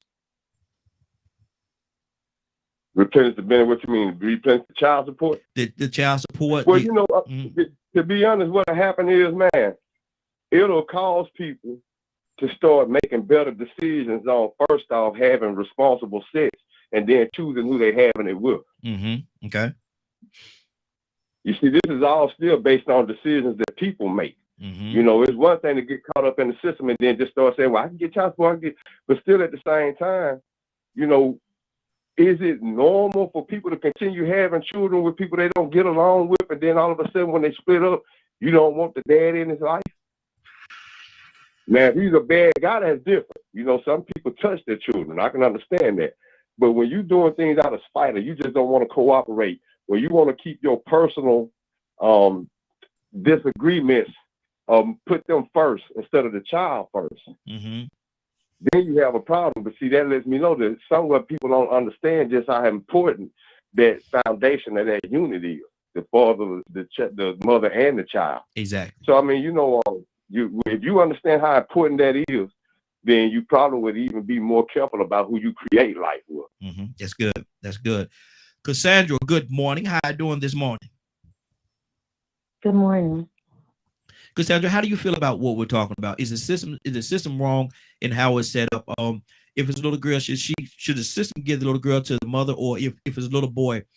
And some people say that a woman can't raise a boy to be a man. I don't know how I feel about that. But should the system give the little boy to the father, or is the system just so geared toward the mother that men really don't get a fair chance? Yeah, well, before the system ever comes into play, you have 66 to 67% of households being run by single mothers in the Black community. 66 to 60, and this is without the system having anything to do with it. So where are the men? Why are they not a part of, and I'm not talking about people like Rico and the men, that 30-something% that are involved with their children I'm not talking about them. I'm talking about where the hell, and I'm going to use the term, where the hell are the men, that there are 66 to 67% of women-led households.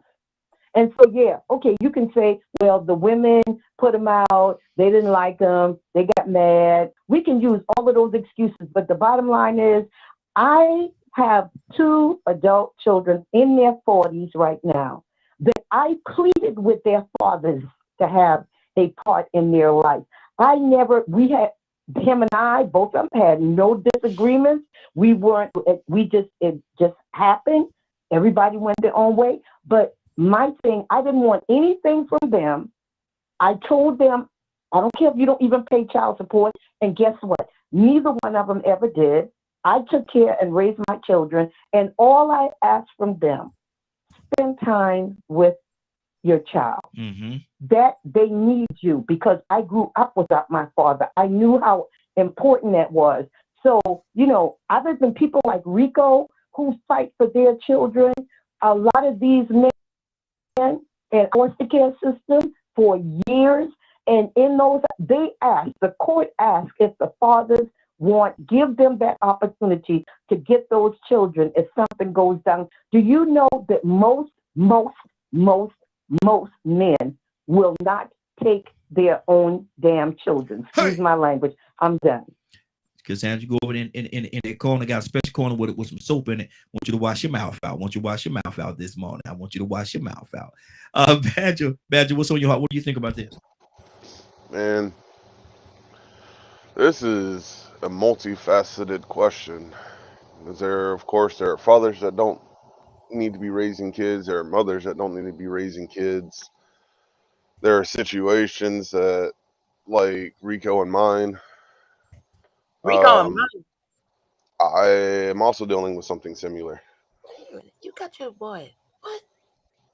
I found out I had a 14-year-old daughter back in August, and I'm having to figure out how to spend time with her. So let's just leave it at that. So there's a lot of messed up things in these systems. So trying to figure out what's right and what's not, when, to me, figuring out how to work with the other person to spend time with them kids, because them kids are more important than your fight with the spouse and stuff, and that's on both sides. But unfortunately, there are human beings out here that have no interest, and they're more concerned with money. They're more concerned with receiving that child support paycheck, and the kids are nothing but like numbers. They're a bank account. But then there are people out here that truly want to be a part of the child's life. That will do the best that they can at all times. Another situation, I know of a man that literally fought from his kid's age of, I believe, 5 until they were 18 years old, constantly in court, pretty much going bankrupt, fighting for his kids, and watching the mother twist the system to her advantage every single time. No matter how much evidence was presented. Literally no matter. And it's just one of those things. It's a multifaceted situation, and each situation is going to be different. Texas has really weird laws. If you're not on a birth certificate as a father, you cannot take a woman to court to fight for your kids unless that woman specifically says that you are the father. I didn't know that was a thing. So just think about that. There is a law that says that the mother can say you are not the father if you're not on that birth certificate, and you can do nothing. Wow. 508. Yeah. 508-924-3521. 508-924-3521. Give us a call. Tell us what you think about this topic. We'd love to have your input. Samari, what's on your heart? Just listening, really. I think that custody should definitely go to whichever parent is more suited to raise the children, regardless of if it's a little girl or if it's a little boy, because obviously you don't want any of your children being stuck with one parent who's abusive or just not handling their business the way that they need to. And if both parents are decent individuals, then they both have a responsibility to raise those children.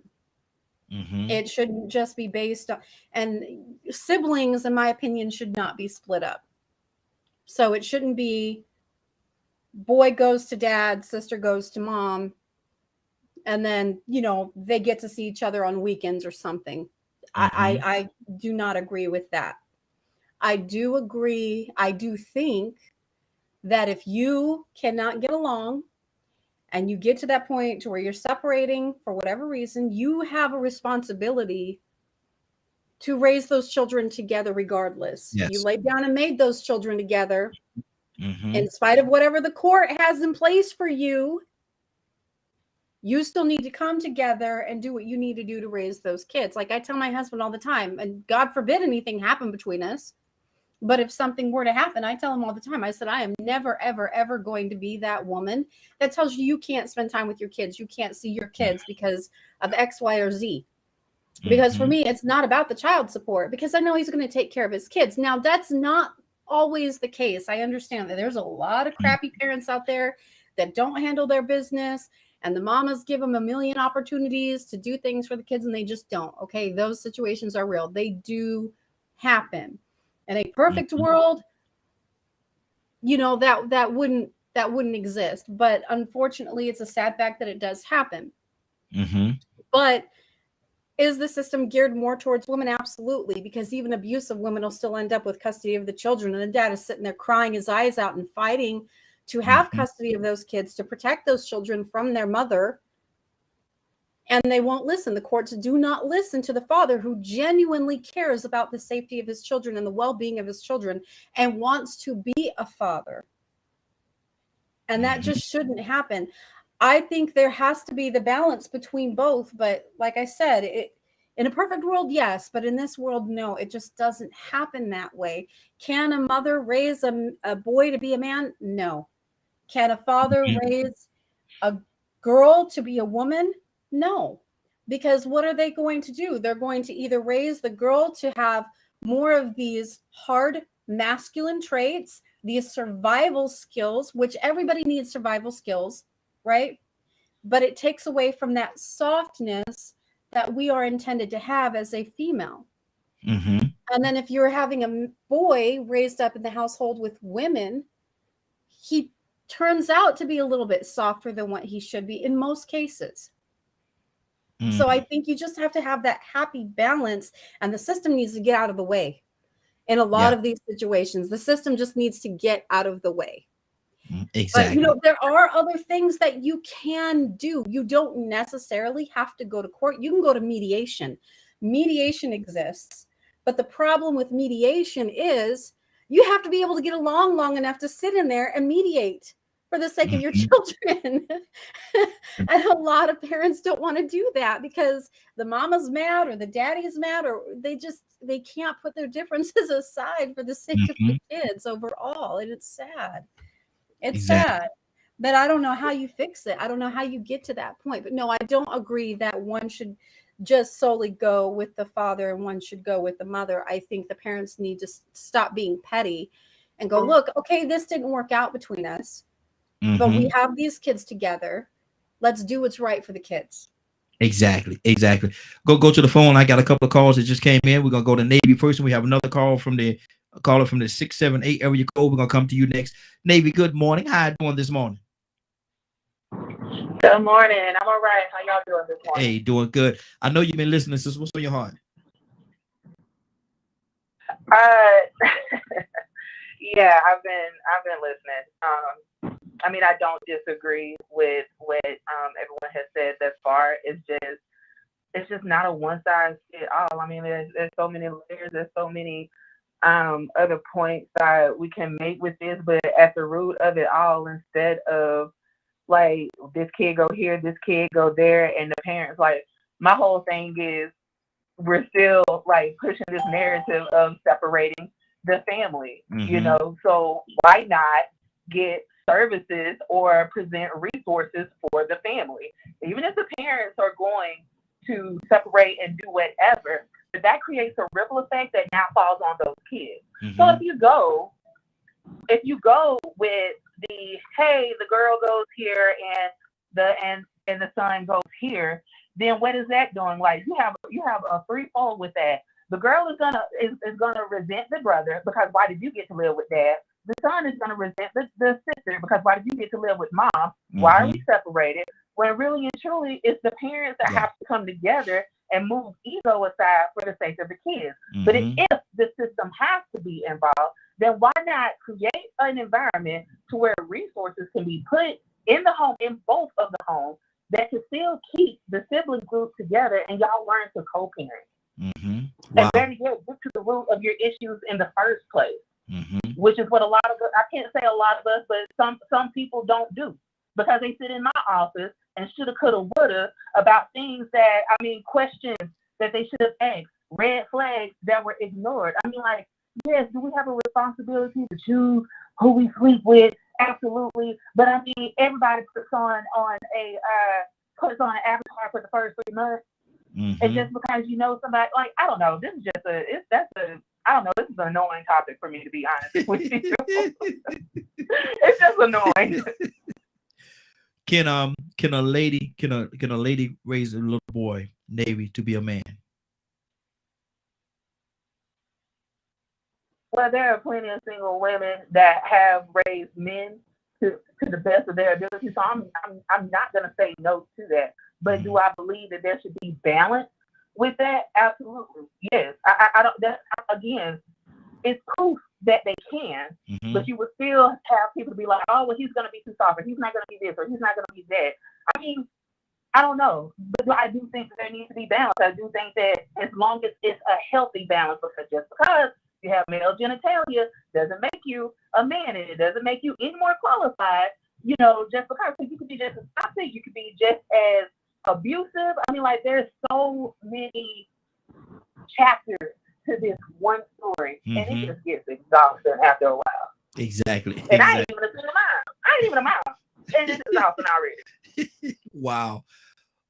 Let me go to, we got a caller from the 678 area code. Caller, what's your name? Where you calling from? Hey, Raheem. Good morning. It's Sister Rainbow. Just blessings to all. I agree with the previous caller and some of the other things that have been said, but I definitely was like, let me definitely call in and root to carpool line this morning. Blessings to all. The bigger issues with the system. I believe in transparency because of my Heavenly Father. So to be transparent, divorced for over 12 years. My first marriage, I had my 2 kids, remarried now for probably close to 10 in my second marriage, amazing stepfather. With that said, I want to speak to the woman's perspective. The question on the table that I'm hearing is that, are women able to raise a boy, and Raheem, correct me if I'm wrong because I came in a little late. Yes. I want to first give shout out to my single mothers. Well, let me do this. Let me do this, Rainbow. Let me do this, Rainbow. Let me pull you back a little further. The whole topic started with this, right? There's a TikTok thing that I saw, and the guy was saying that the system is wrong. He said that the system is really geared more towards the woman in all situations, and he said that if they have kids, if it's a girl, the mother should raise the little girl, and if it's a little boy, say the system should give the boy to the father, and let the father raise the system, but say that we as men get no consideration at all across the board. Everything is geared toward the women. What do you say to that?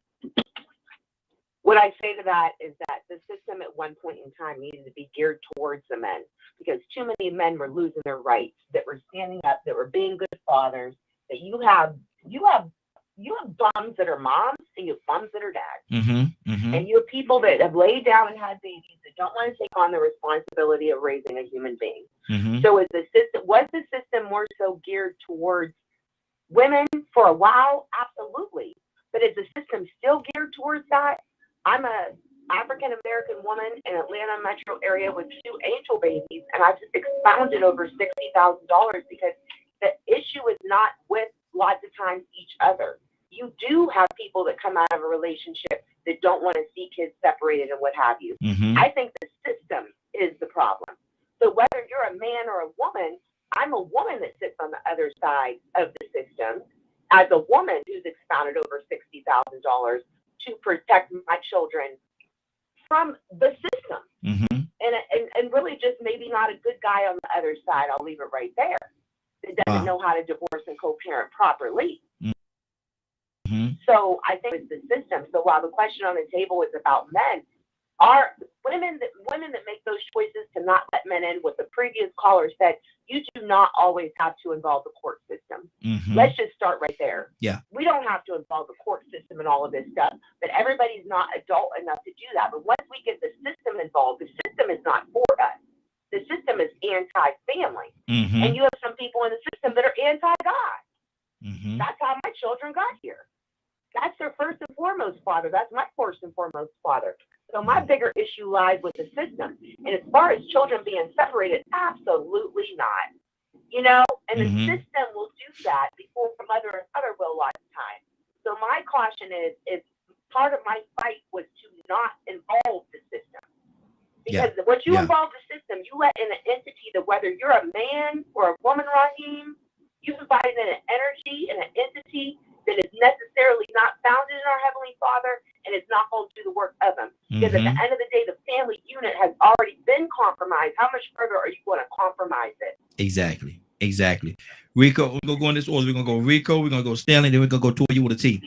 Rico, what's on your heart, brother? Now, she ended it all right with me. The system has already been compromised. Now it's trying to find out what part we play in making it successful. So, I was wanting to bring it back because, what I'm saying, first off, we know that some women can raise boys. That question could take away just from, something so obvious that we already know can take away from something that really needs to be looked at and is going to be missed. The court system is one of the problems, and then the lack of cooperation between parents is the other. That's the reason why the court system is utilized. I had to go to the court system just to get access to my son's school records and to get visitation. Can you imagine a man having to go to a court and tell a judge, look, I'm a good guy. My son has been taken from his home and DCF done been involved and they're suffering and he's doing terrible. And I just want visitation. I don't even have a phone. I don't even know if he's alive, Your Honor. I just found an address after 5 years. Wow. Your Honor, can I visit my seed? Well, you know what? This has been 5 years since you've seen him. I don't think I can let him come to Alabama to see you. So you got to come all the way down here to Jacksonville, 6.5 hours, and visit him once a week for 2 hours at this center. My son? Man, it's sad that I had to go through the court system just to get that. But guess what? That bat on the other side. She don't want to cooperate. That's the biggest problem. Because if she cooperated from the very beginning, we probably wouldn't even have to go through the court system. Mm-hmm. But she chose to from the very beginning, and it was unnecessary. So now, on some sides, I agree. You just can't up and split the children up. Yeah. The court system thought about that. Mm-hmm. But then, Cassandra asked a question earlier. And it's like we have to remember the history of how these things went down. Most of these women went to the system that said the man couldn't be in the household because they came from a Black experience where Black people weren't getting opportunities and they were being oppressed. And somebody said, well, you know what, we'll give y'all a little opportunity. Come to the big city and come away from the country. We got public housing. And when you come and get in this public housing, you can't have no man in there. You got a little bit better opportunity. It was necessary. I can understand that choice being the condition that Black people, not Black men and Black women, but Black people were in at that time. It was well, you might as well go ahead, baby, and get it. At least you and the child will be able to sleep in some air-conditioned units. Mm-hmm. I'll meet y'all later on. Let me keep saving up my money at this little job that I only make a little pennies off of because I'm Black. And they already know how to make sure that we ain't going to grow in this system the way we want to. We ain't going to be able to accomplish this American dream because they don't want us to accomplish the American dream. But they giving you a little crumb, so go ahead and take them crumbs. I'll come up there and we'll sneak and try to make it work. Then that's when all the dysfunction starts. But see, I heard videos. I've seen videos where I heard about them. Well, some Black men called out for their mamas right when they was being killed. Mm-hmm. And then I seen a post the other day. Somebody else asked me, why did the Black men scream out for their mamas? I'm like, because we out of order. See, when I was in trouble like that, I always said I was going to tell my daddy. Mm-hmm. Daddy! Mm-hmm. If somebody was after me, if I felt like I was in harm's way, I needed my daddy to put their hands on somebody to defend me. I didn't call looking for my mama. But nowadays, guys call for their mamas. Why? Because they've been conditioned and they live in situations where the mama is the only one there. Now, that might be by the father's choice. It might not be by the father's choice. But it all still boils down to me about the fact that the parents getting along and being there for their child, putting their differences aside. Mm-hmm. I think mediation is the key. But at the end of mediation, if you have one parent, if they can't come to a logical agreement for the best benefit of their child, then you bring the legal process in with that mediator, letting the judge know this parent got a problem. Good deal. Absolutely. Let me go to Stanley. We're gonna go to Stanley there and Toya with a T. We're gonna circle our way back around. Stanley, what's on your heart, brother? Is the system wrong? Is it just wrong? Well, the system, if used correctly, as far as we're talking about, I'm gonna start with public housing. If the system is used correctly, it can work. It's not made for people to go in there and stay forever. A lot of people have been in on welfare and public housing. Hold on for a second. Hey. Well, here, the grandchildren don't got it. Yes, sir. Mm-hmm. Yeah, the system, if it's correctly, is to help people get on their feet. Mm-hmm. You go in there, low income, public housing, with your kids, go in there, find your job, whatever. And it's made for you to get a start and move on. But a lot of people have become generational public housing residents. I know some folks that stayed in there until they died. They was not trying to progress. Then their children and grandchildren get on that type of system and they stay in there forever. And it's not made for that. And a lot of women that get on the system, I know girls that spit hate. Personally, they're spitting hate to their children about their father. Okay, then when the boys get to a certain age, they can't handle the boys. Then they call dad. Well, you come get your son. Mm-hmm. Okay, now you try to build that relationship with a child that you've been spitting hate to him about this man that you're sending him to live with for 12, 13, 14 years.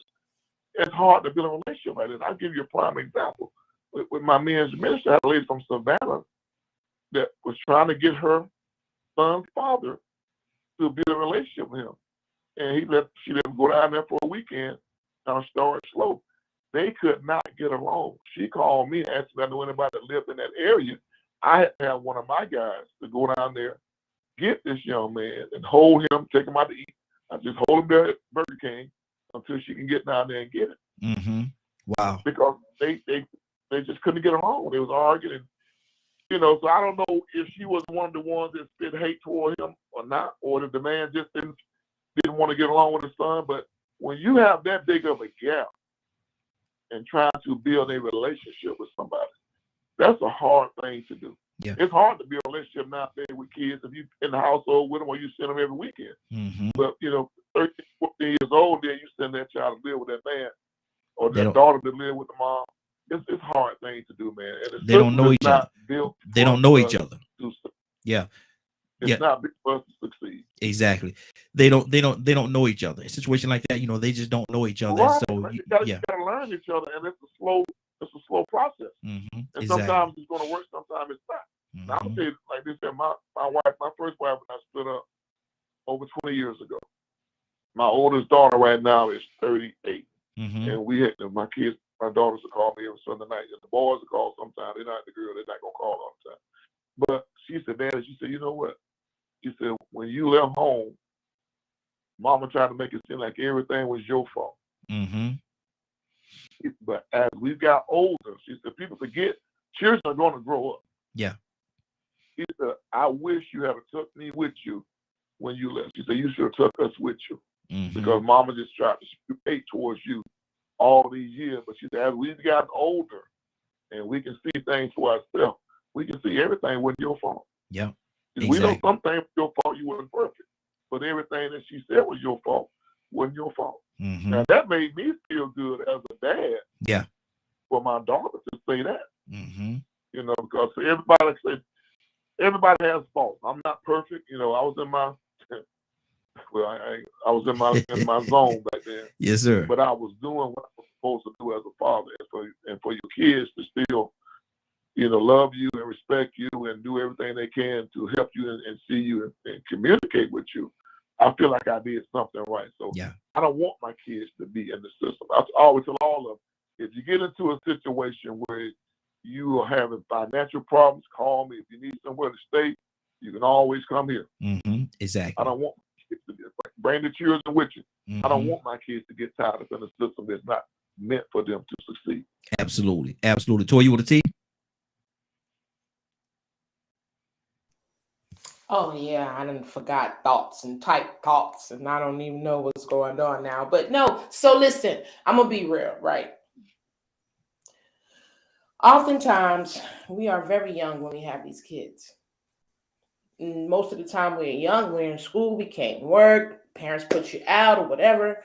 And this leads to us going to get different types of help, public assistance, housing, things of that nature. But also, along with that, the culture was that the woman takes care of the kids. Mm-hmm. The bare feet and pregnant and stay in the kitchen, that was the thing. And if we go back to originally the thing, when it came to housing and getting money for them, it was because the men went off to war. The men did the big, hard stuff.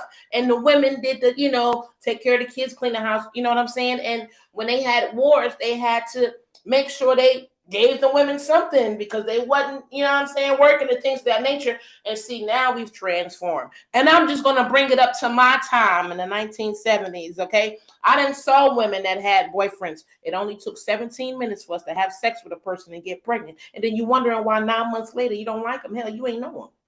Yep. So this is not all, just like that man Mr. Stanley just said that the kid try to blame it all on the parent. We try to blame everything on the system. Mm-hmm. Let's get real 100. God told us a long time ago, get married first. And all of us, before our little hot minds went and laid in somebody's bed, then heard that we should be getting married before we have a kid. And we didn't. Yeah. Then we become young. But then we manipulate the system. Listen, I don't know where my baby daddy went. He was going out the window with the television while I was here with the baby. And then we get this money, right? And then we manipulate off of it. Some of us lie to the system, cheat the system to get ahead. But then we have those of us that believe exactly what the system says I am. Let me tell you something, honey. My father wasn't hearing that. Look here, lady. I don't know where you're going to go, but you're not taking my kids with you. Period, point blank. And every time she came and stole one, he went and got one. So it depends on who you are, right? That's what I said earlier. I'm glad I'm scary. Thank you, Daddy, for making me hard and crunchy on the outside. And I'm like a peanut M&M. I got a peanut on the inside because I'm crazy as all outdoors. But I'm hard and crunchy on the outside. And you know, you don't want a war with me. And I think this is what matters. We've lost ourselves. We've lost why we had kids. We've lost why we get together with people. We've lost love. And we do things for reasons. We get pregnant because I want to get out of my mama house. We go get this public assistance money, especially in New York, because they have phenomenal benefits in New York. Mm-hmm. You know what I'm saying? And I've seen women, you care less about the man because you just want a baby because you want your own place. You want to get a couple of dollars from the system, and when you want to get food stamps. And then when the babies start getting older, you have another one. And then when the babies start getting older, you have another one. So how can we blame a system under those circumstances? And yes, some of them people from those households don't need no kids. Mm-hmm. You know what I'm saying? I didn't need to stay with my mama. My mama wasn't right. And I thought about that a bunch of times. But we got to think about this. Kids don't want to be away from neither parent, period. It don't matter if the parent crazy, stupid, abusive, drug addict, or whatever. We still gonna want to be with our parents, and we get lost in a lot of selfishness as if anything is about us when we know once we have these children, it's not. I don't care. The kid don't care nothing about what you've been through. Like the man just said, you left home probably thinking you left me in the way, but I really wish you took me with you. Right? Because here we go again with these different disguises we use when we marry. And then when he's gone, now you weak and broken and you abusing him, doing things to your kids in front of your kids that you should not do. Mm-hmm. You know what I'm saying? So when we talk about these life age-changing topics, we need to understand, stop talking about a system. A system is an idea. Stop talking about a state. A state is an idea. We, the people, have the tendency to not do, we humans have the tendency to not do what we are supposed to. And when we don't do what we're supposed to, that system of other people comes in and allows it to break it down and do as they please. So at the end of the day, it's us getting into situations, having these children, not knowing these men, not knowing these women, that is really helping to feed this system. And we need to check ourselves before we can check the system. That's good. That's good.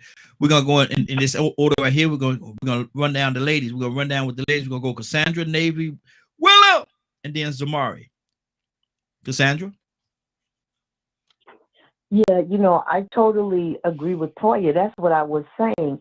You before the system ever comes into play, it's between the men and the women. It's your decisions what goes down with you and your children, or you and your child. So the system isn't even in play in the beginning. The only time the system comes in is when you're not doing nothing. The woman has to try to feed the child. And once, please hear me on this. I am not talking about people like Rico and other men that want relationship with their children and are doing what they need to do to try to have those relationships. I'm not talking about those men. Mm-hmm. But where is that other 66 to 67% that are absent? That's what I'm talking about. I ain't talking about the system taking, coming in and saying, well, you can't have this or you can't have the visitation. I'm not talking about that. So let's just, I want to put the blame at the feet of where it belongs. Mm-hmm. It belongs to two people, two adults that cannot communicate well enough and won't let their pride or whatever, because with women, sometimes women can be, y'all know I'm hard on women and I'm a woman. Women can be, horrible when they've been hurt or whatever, they can be horrible because it's like, I ain't letting you see him out there. What nobody say, blah, blah, blah, blah, blah, blah. And then you got to go through the court and all this other stuff. So women can be horrible when it comes to that because of personal relationships. They get mad. I don't care nothing about me and my children's father's relationship. I wanted to get along with them enough so that he would spend time with his child. That was my concern after we weren't together. That was my concern and nothing else.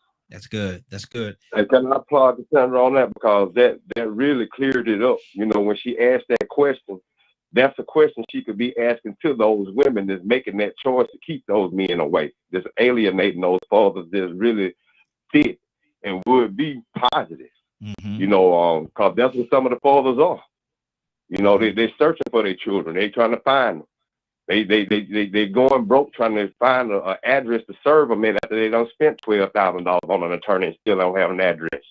You know, so that question applies on both ends. Where are those fathers? Not only the deadbeat fathers that's just choosing to run, but the deadbeat mothers that's keeping them away from the children. Wow. This whole system thing, man, is corrupt and it's not good. Navy, what's on your heart, sis? Navy, Willa, and then Zamari. And then we're gonna go to Rainbow, then we're gonna hit the fellas. Navy, what's on your heart?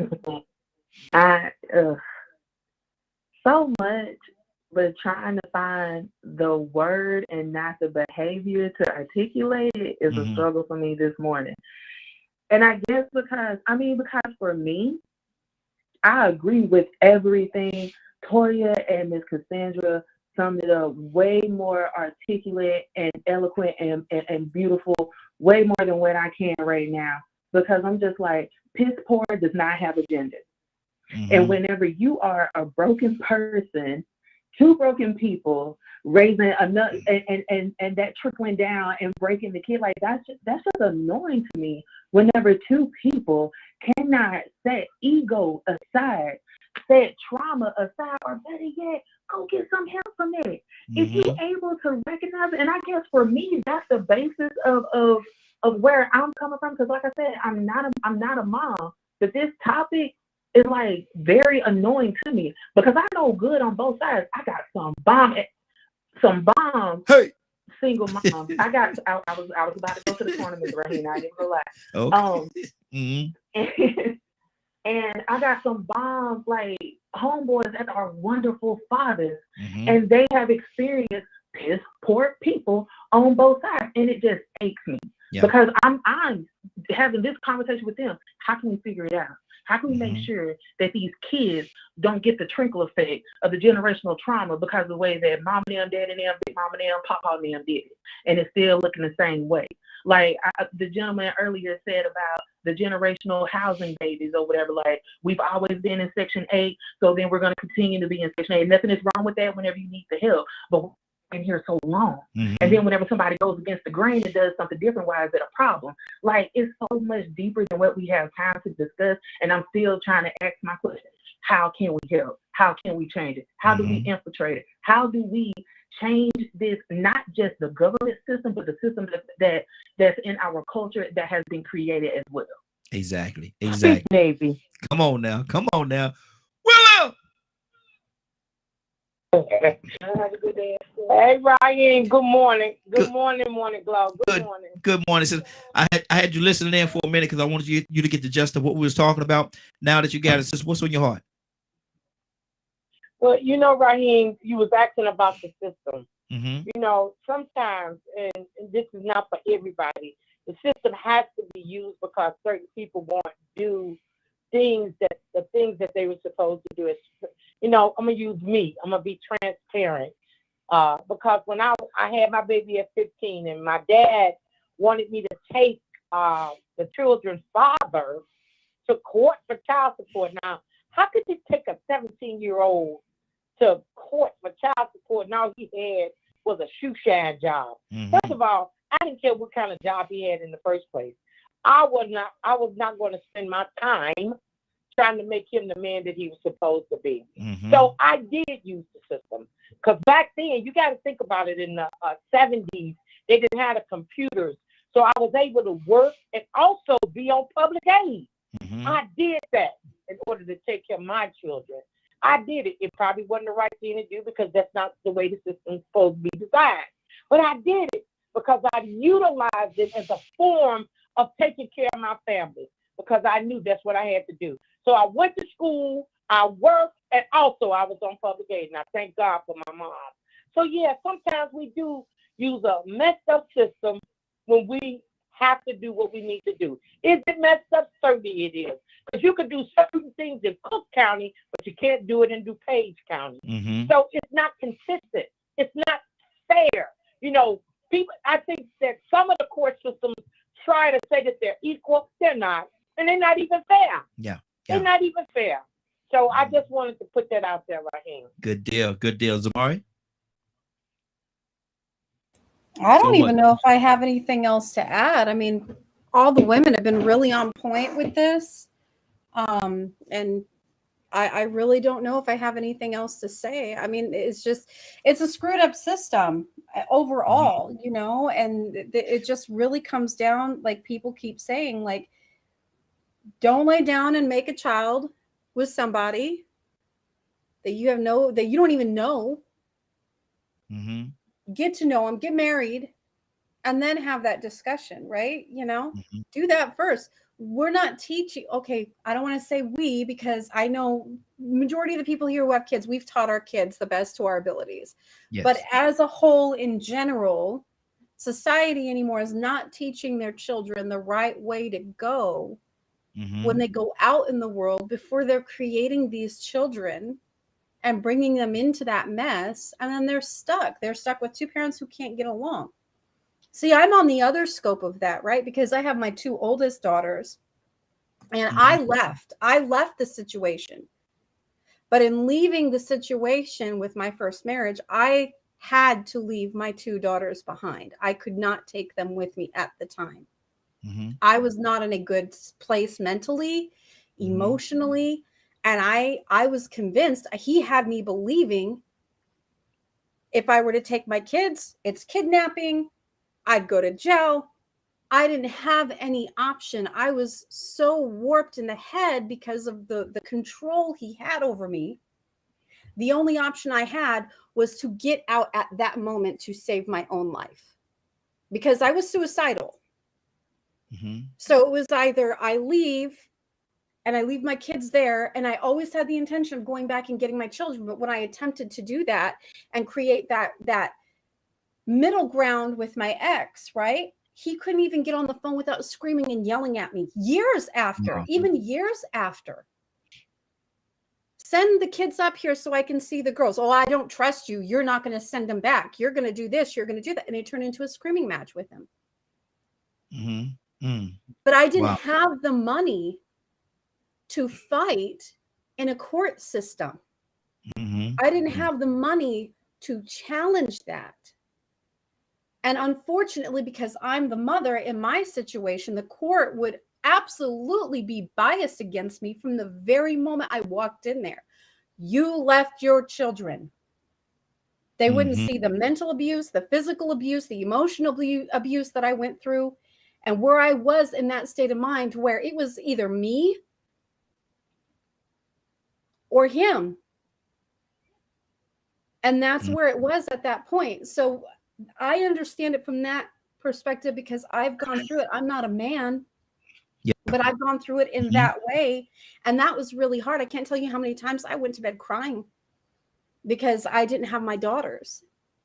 And one of my two daughters now, I still don't have a relationship with, but you know what? When we're getting there. Right. But when she called me, she finally texted me one night and she says, it's now or never, call me. She was drunk, but I called her and she told me on the phone, she says, you know, I really want to be mad at you. She said, but you sound so nice. Wow. She couldn't be angry at me because everything that her father had fed to her and her sister, she realized in that moment was a complete lie. I wasn't this evil person. And that's the one thing I can say about my mother, even though my mother and my father were not married ever, but they separated long before, like right before I was born. Anytime I would go to my mom and I would ask my mom about my father, she never spoke a bad word about him. She never said one bad word about him. Yeah. She let me grow up, and I was able to make my own decision by having those conversations with him later on and draw my own conclusion. And we don't do that. Most couples now, they don't do that, right? They badmouth the other parent in front of these kids, and these kids are all messed up and confused, and they grow up hating one parent or the other or both. Or both, exactly. Yeah, exactly. 508-924-3521, 508-924-3521. Rainbow, what's on your heart, sis? It's heavy and it's light at the same time because of the transparency being shown. We're sharing some heavy things on here, and to me, transparency is one of the ways to break these generational curses.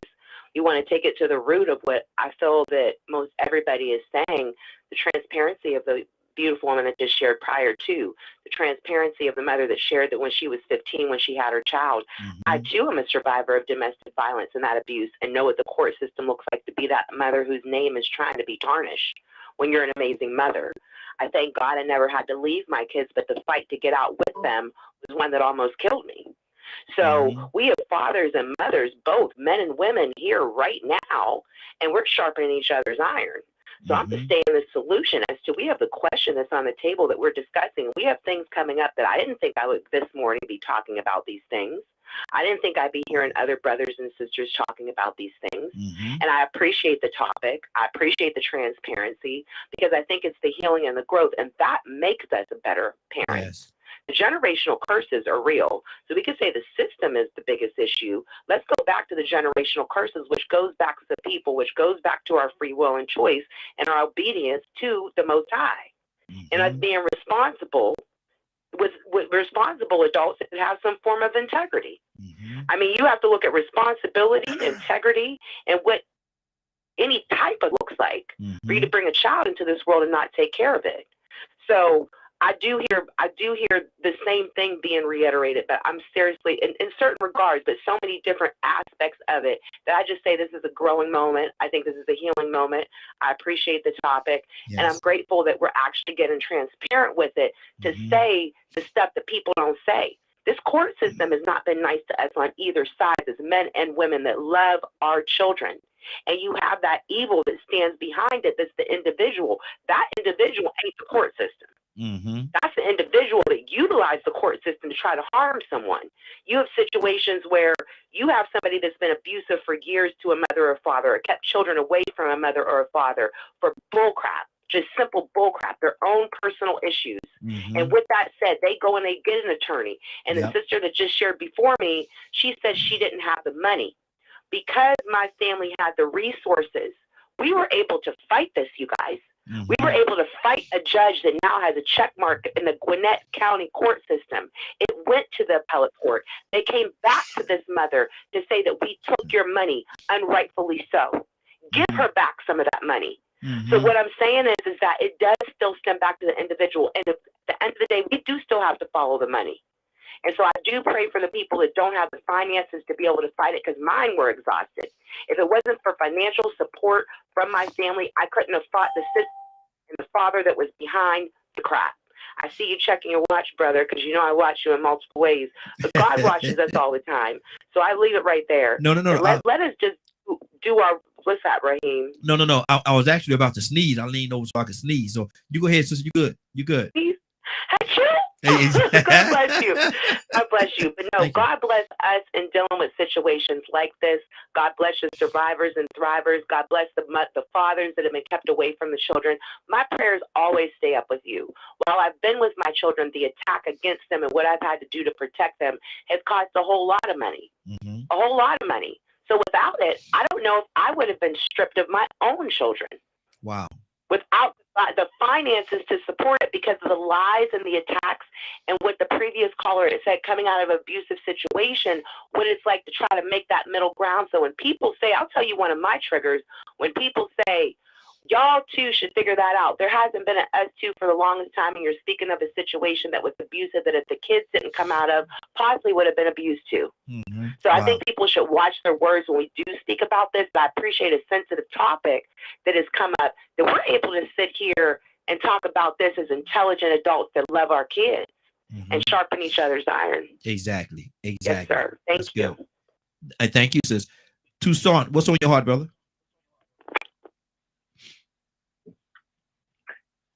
I'm listening and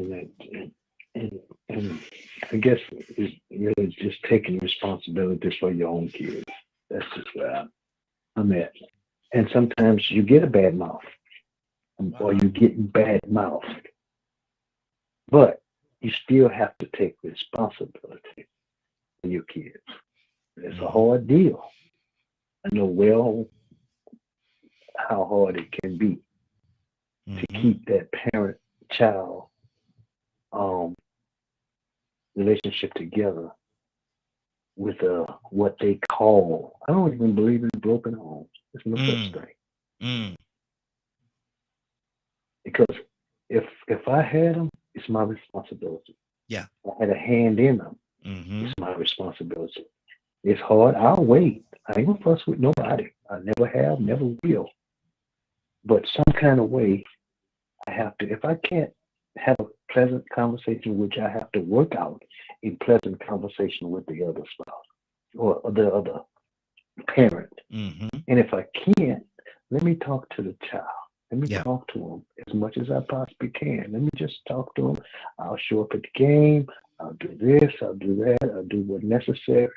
You know, I would rather us not go through the system. Let's deal with this together to make sure that, because I used to get a refund check, child support refund check. But child support don't take care of children. Yeah. It don't develop no relationship. It don't keep them together to the point where when they get 18, because you can wait it out. And I tell anybody, if you having that much of an issue with the other parent, do as much as you possibly can for 18 years. Yeah. And them kids will never forget it. I'm telling you. They'll never forget the strain and the struggle you would take to keep you and them together in spite of what they hear in their ear. They'll never forget it. I'm telling you, I'm not asking nobody anything.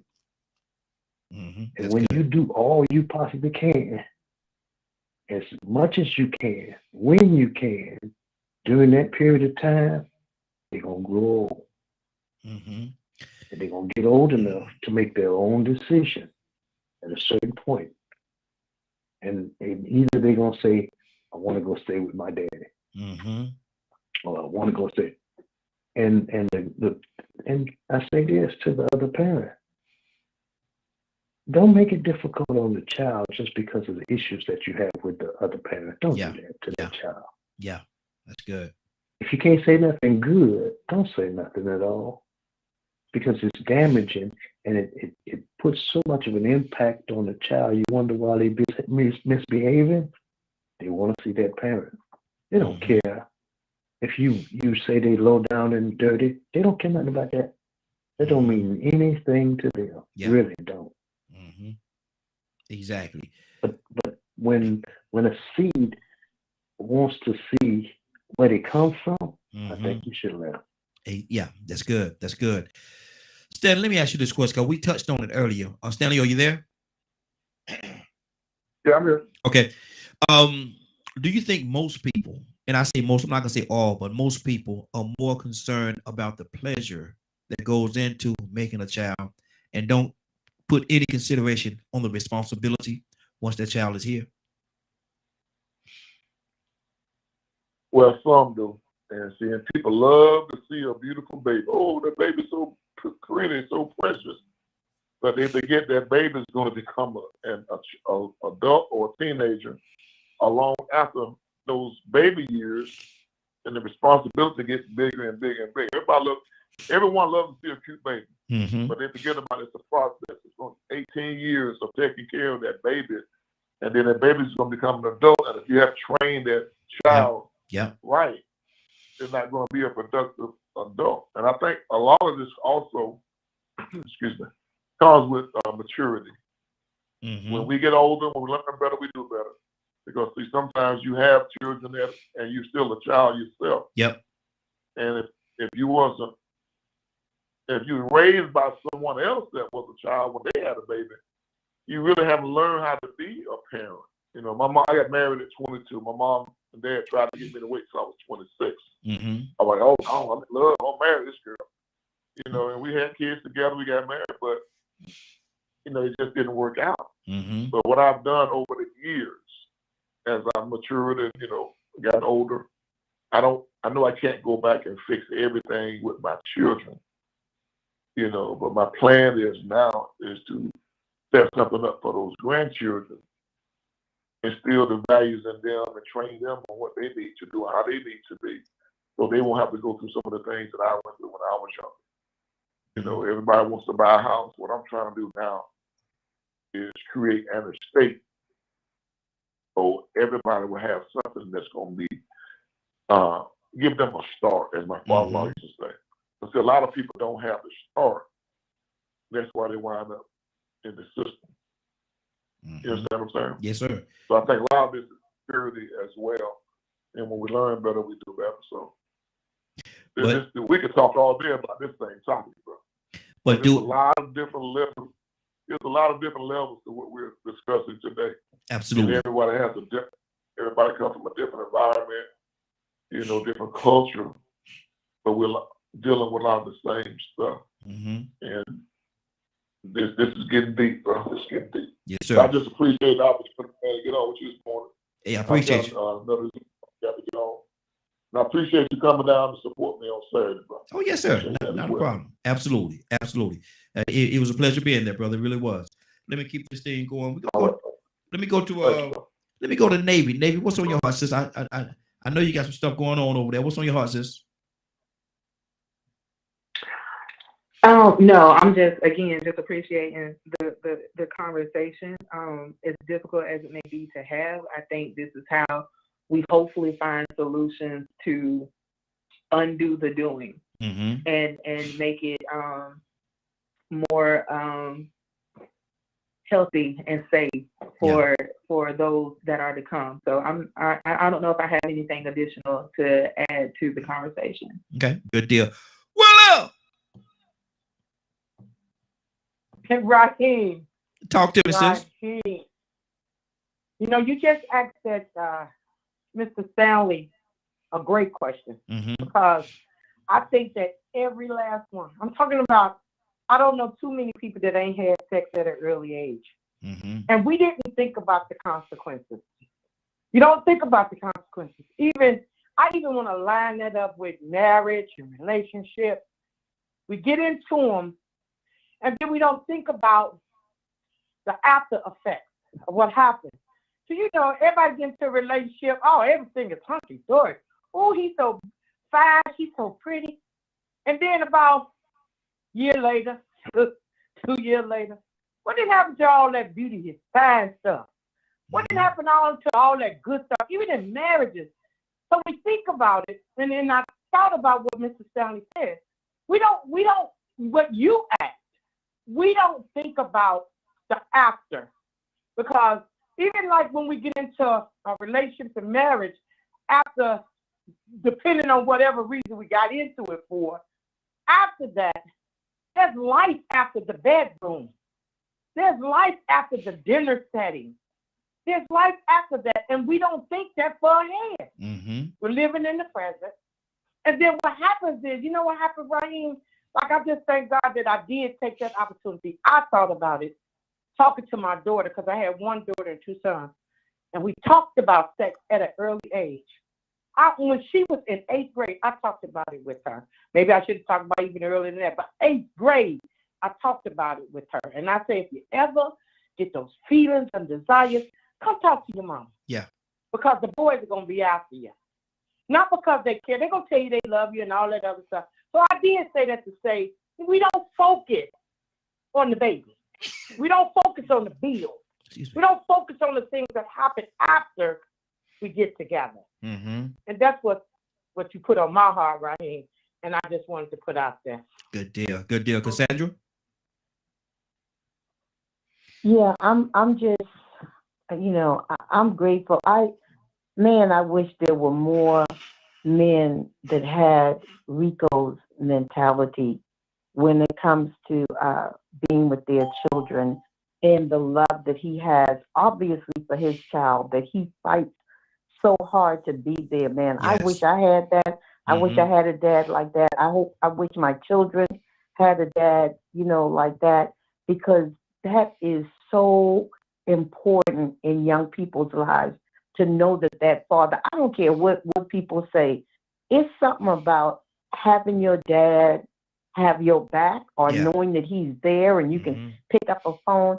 I have desired that all my life. And my father died 3 years ago at 70-something years old. And we never had a relationship. Wow. And all my life, I desired that relationship. I reached out. I did everything, because I asked him one time, I said, out of the few times I saw him, I said, do you think that I'm your father? I mean, that I'm your daughter? And he says, I know you're my daughter. And I was like, and I just left it at that. I said, I just would like to spend some time with you. And he said, okay, we'll make it happen. And it never happened. Wow. It never happened. And that was hurtful to me all my life, even as a grown woman with children of my own. So, I just want men to realize how important it is for them to be a part of their children's lives, regardless of the woman. Forget about the woman. If y'all don't get along, just make arrangements to see your child. Mm-hmm. That's good. That's good. Toy, you with a T?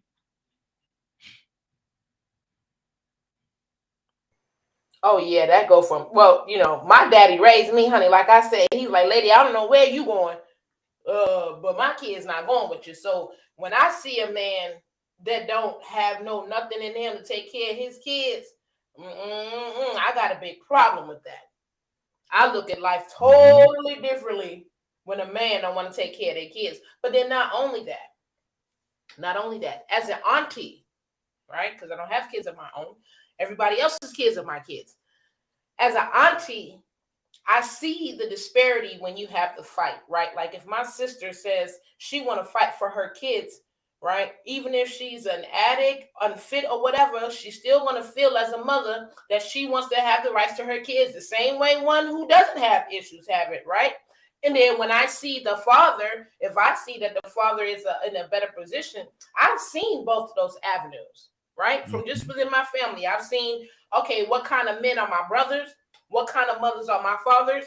What kind of people that they got with, you know what I'm saying? And it's a hot mess. That's why I stepped up to the plate to intervene, because we're having this conversation and there's a lot of kids out there where both of them jacked up. Yeah. The whole line before them need to be buried, just like some of these KKK family members that raise their little racist children, because it is culture. You understand what I'm saying? So this conversation, even though it's relevant, keep in mind it's relevant to people other than us, that don't believe like us, that don't do the things we do. And then what do you have? How do you choose between the drug addict mother or the child molesting father? Because they have babies too.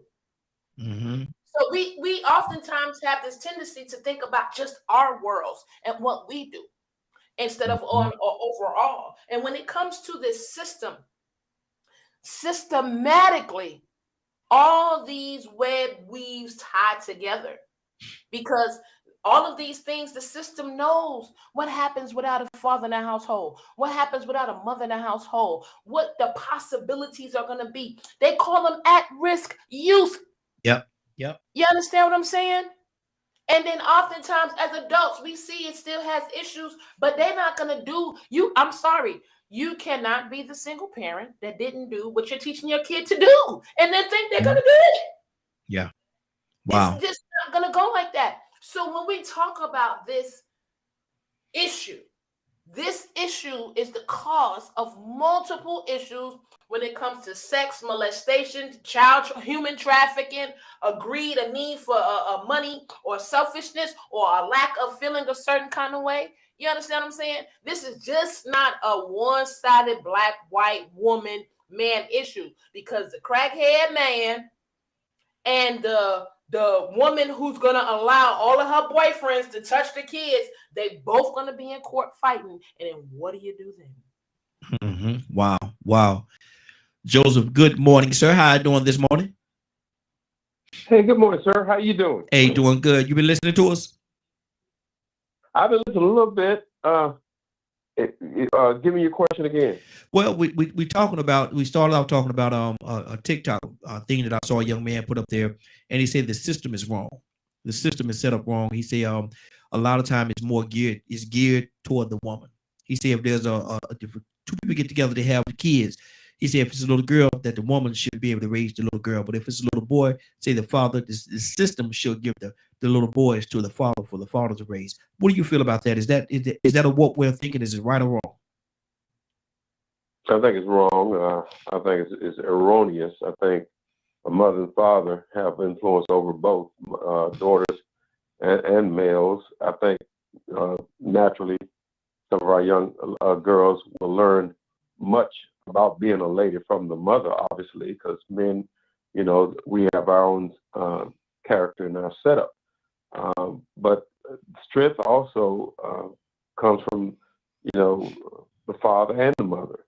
I mean, I think both parents have a lot to offer both kids. And, in our situation, and I was listening to about the crackhead, in our situation, we have to consider all of these forces that bears down on the family. From the first auction blocks sales, when the shipload of Africans were brought here, the family was busted up.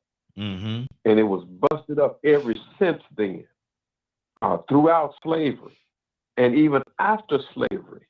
With the convict leases, males were rounded up just for loitering or looking for jobs in the city, in prison, and hired out to work on the plantation, away from the family.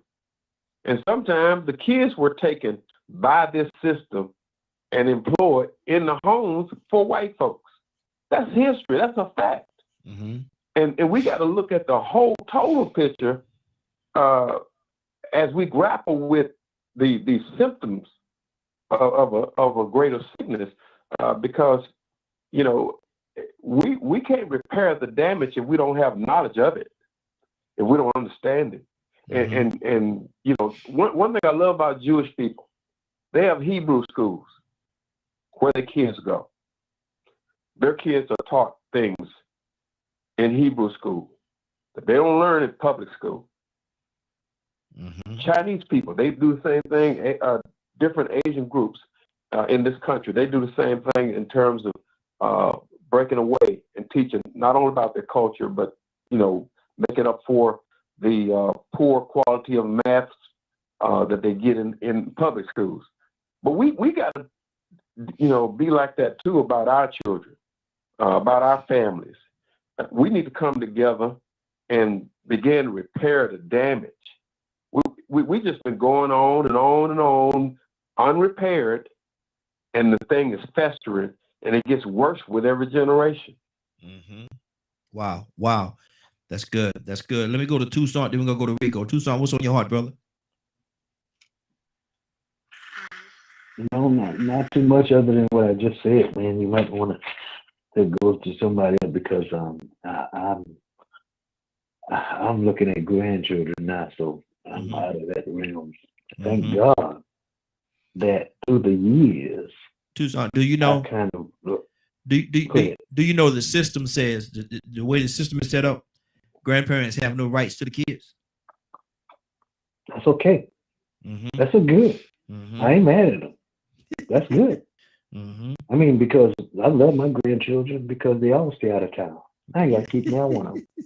Lord, my son, what you want to ask me? Look, my son told me at one point because he wanted to stay with me, him and his girlfriend. I said, nope, no. He said, well, I'm not going to let you see your grandchildren. I said, I'll wait till they grow up because they're not mine. That's yours, and that's your responsibility. What I did was I took my responsibility the best way I could to make sure that I wouldn't separate from my kids, and you couldn't separate me from them. Yeah. If you try to limit it, I'll do what I need to do, even if I have to stand in the bleachers and wave at them during their game. That's good. Yeah. They know I'm there. Exactly.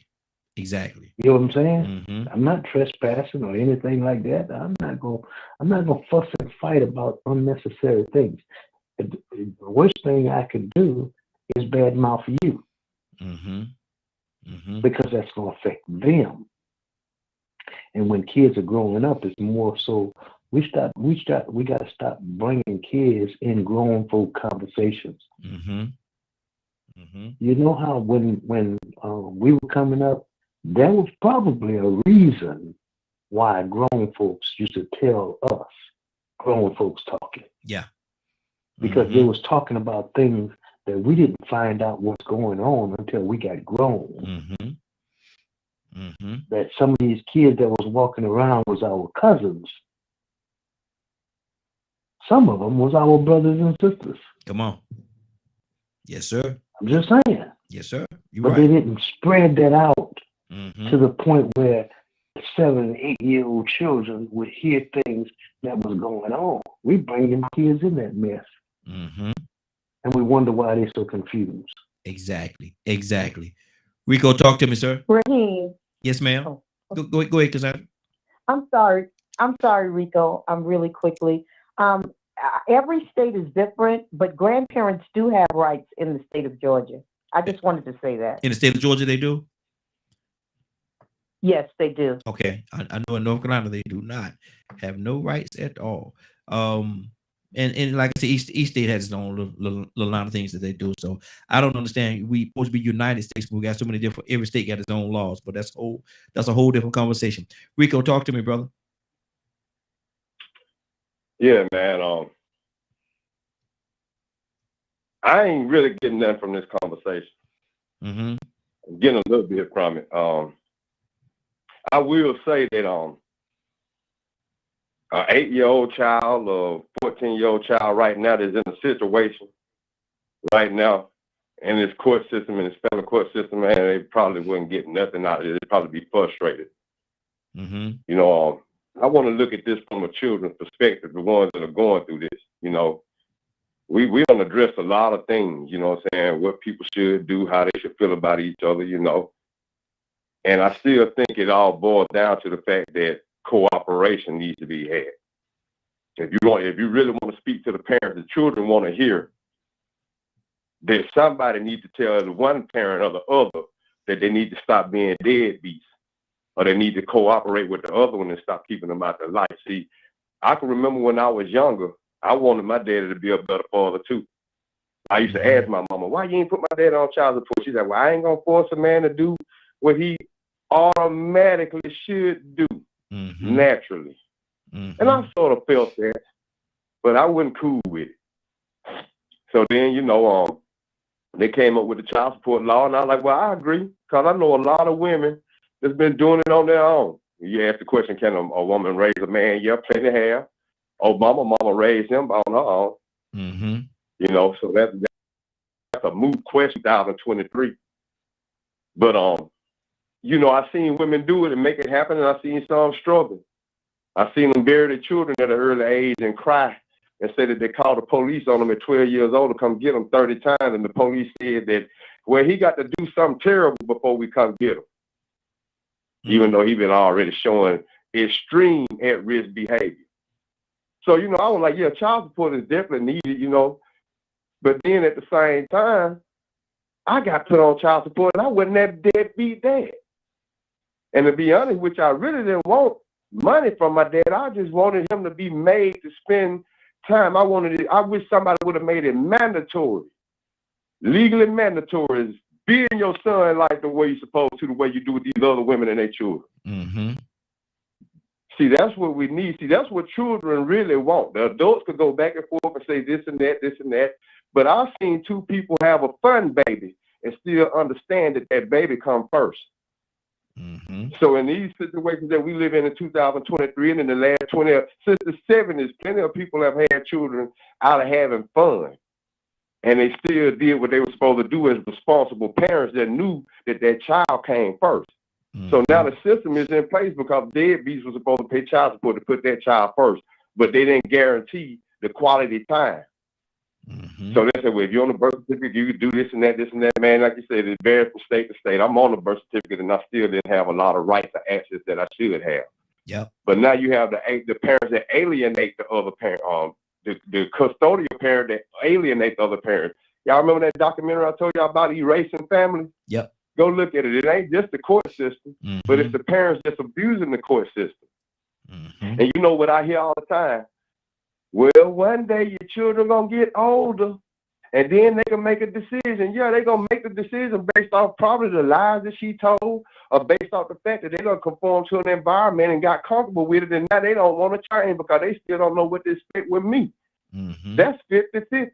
Yep. Something needs to happen before then. So see, like during this whole conversation, I didn't hear nothing really that said what needs to be done, because the court system is in place for the children, but it's limited. Mm-hmm. It still takes away from the basic foundation that both parents need to cooperate and be involved. See, they're making it just a financial thing. I got a message while we was on the phone from my baby mama, the same one. Now listen, she finally unblocked me after 5 years. I've been blocked. And I got a message a couple of weeks ago, come get your son. I'll be on the way. From that point forward, I started getting obstacles and all kind of roadblocks to keep me from coming down now.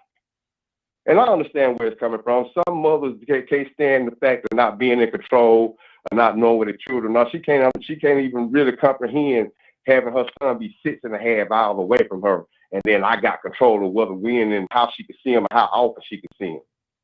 You get what I'm saying? So I sort of get some of that being a her thing, a mother thing. But still, for what he's going through and some of these other children are going through, the system needs to tighten up a little bit. I suggest that laws be put in place to make parents mandatory, make it mandatory that parents be in their children's life, not just financially, but physically. I think they should make it mandatory for the parents to cooperate. And if you have one Rico, parent how would they enforce that? Rico, explain to me how would they enforce it? They would enforce it by, okay, you got schools. If you got school conferences and one parent showing up and one parent is trying to be involved and find out what's going on, and you got another parent that's not just being neglectful and not doing their part, then take them away from that parent. Or like they have truancy laws. Take them to court, prosecute them. Mm-hmm. Prosecute them for not being good parents. Mm-hmm. You know, I mean, because these children, man, it's important. I mean, it's one thing to say you can't get rid of them or you can't abort them. But then after you have them, what you going to do? Yeah. Responsibility. You got to make sure the parents do what they're supposed to do. So, that's good. I mean, I think laws could be put in place to make it mandatory that parents cooperate for the best interest of the child. Good deal. Good deal. Let me go to Willow. Jamari, coming to you next. Yeah, right. Talk to me. Talk to me. You know, Raheem, it's so sad how you know, we don't understand sometimes how people are. And I listen to a lot of us on the line today, and I can understand where our children are today because of the way the system has done, separate our family, you know, separate the men and from the mothers, you know, giving the mothers more power than the fathers. That's totally a separation of bringing up men, you know, in our household. Because I did hear Rico say that can a woman raise a man, and you know, I used to think that. I stood really strong on that until I got on Morning Glow. Because I found out that there are some things that I raised my boys to be nice and good, but I missed something. as men, as young men, as a mother trying to raise men, I missed something. You know, just like a father. If he was to raise the daughter because the mom got killed, she's not there, you know, how's he going to talk to her about her menstrual period? He don't know much about that. Yeah. How you going to talk about her breast, you know, coming, you know, how it's starting to form? He ain't going to know much about that. So I looked at it from a man's standpoint. There's some things that I might have missed. So yeah, I could probably bring them to a certain point. But as a man, I need a man to raise my voice because I see how they struggle now to be men because I didn't put the right resource or the right man that I saw in their life to be some kind of guidance for them. You know, so for me, just for me, I'm being transparent for me.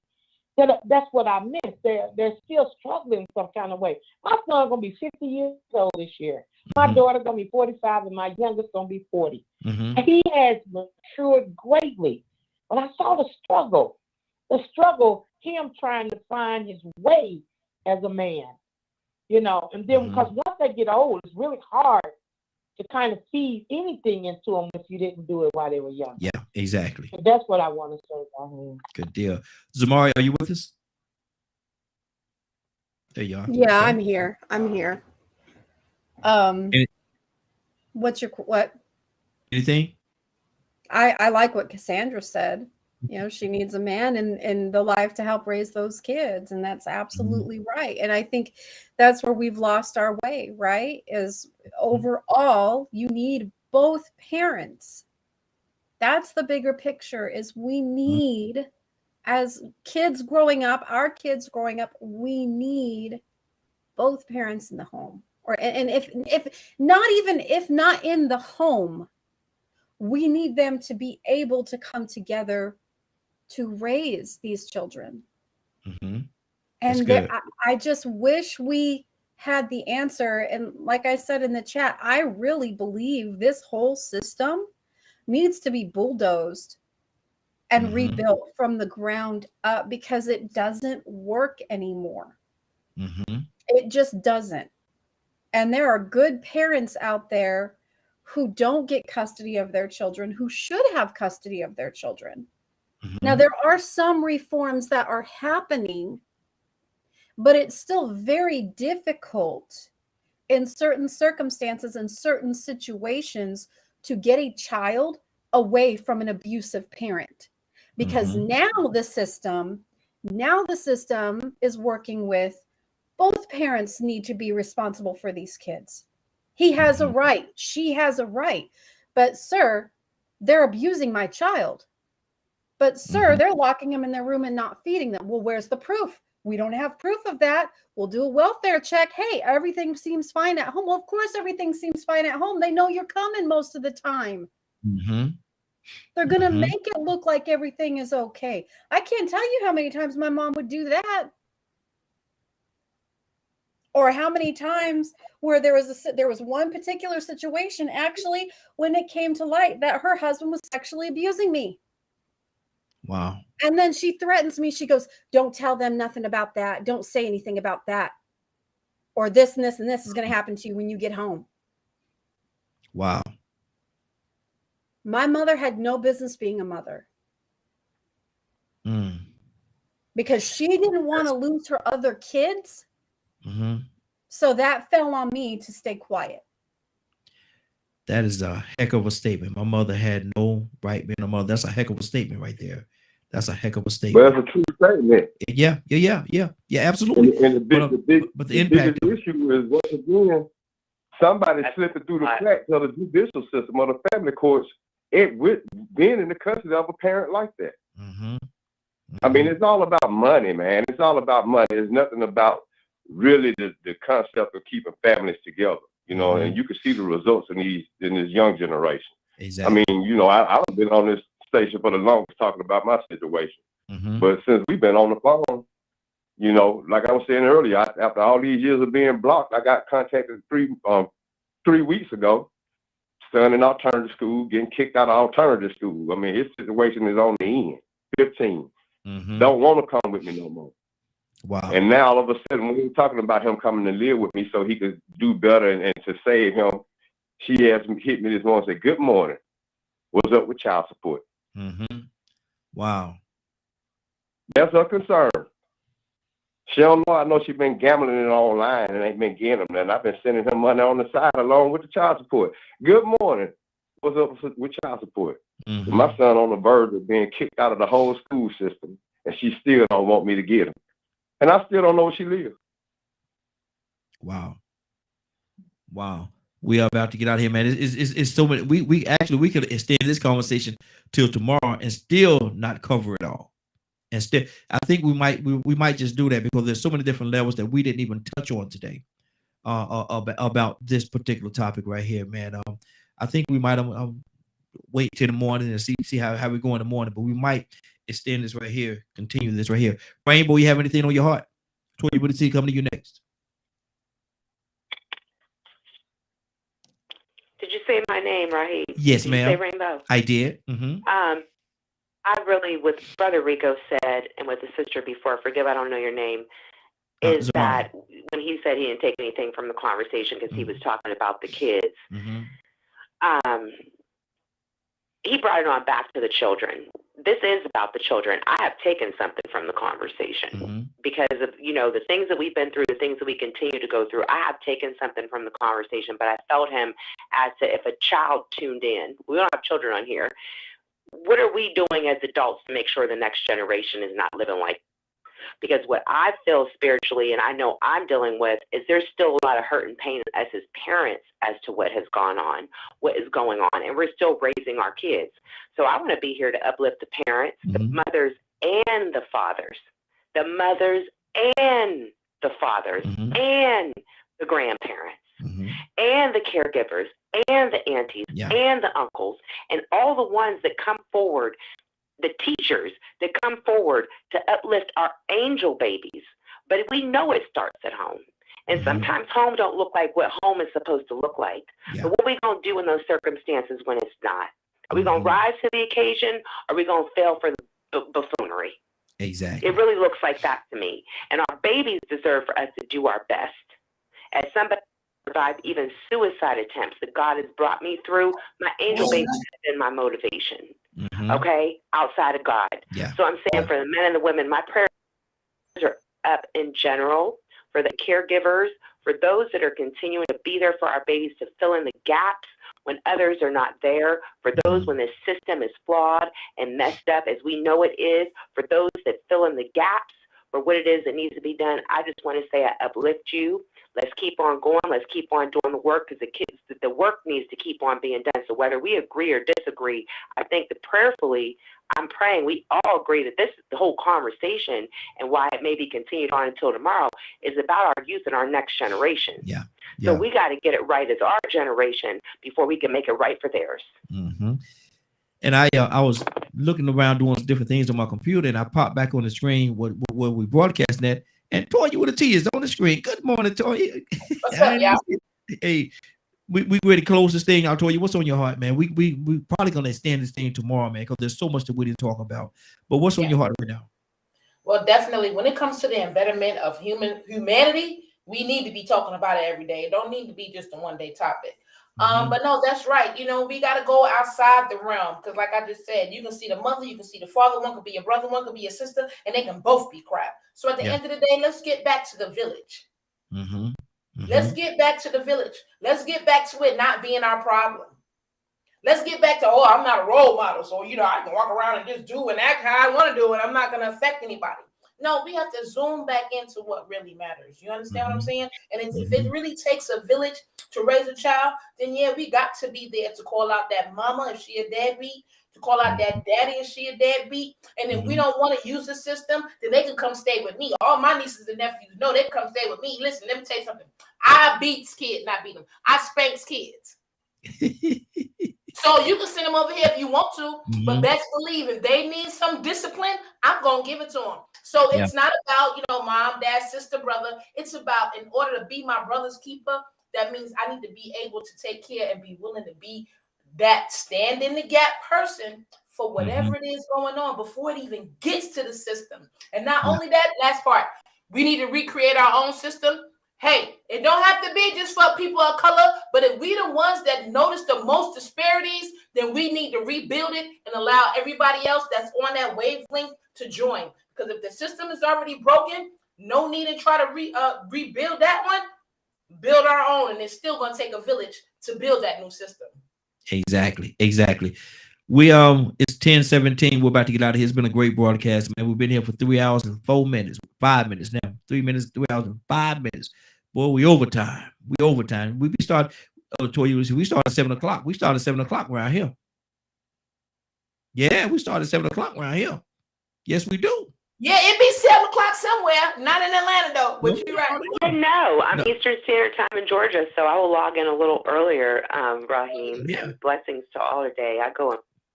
Thank you, brother. Thank you. I appreciate it. Watch this. I got a witness. I got Zamari. What time do we start, Zamari? 7 o'clock. You want to tell them why you start at 7 o'clock now? No, we ain't gonna get into all that now. But we started at 7 o'clock. Look here. We've been on the road.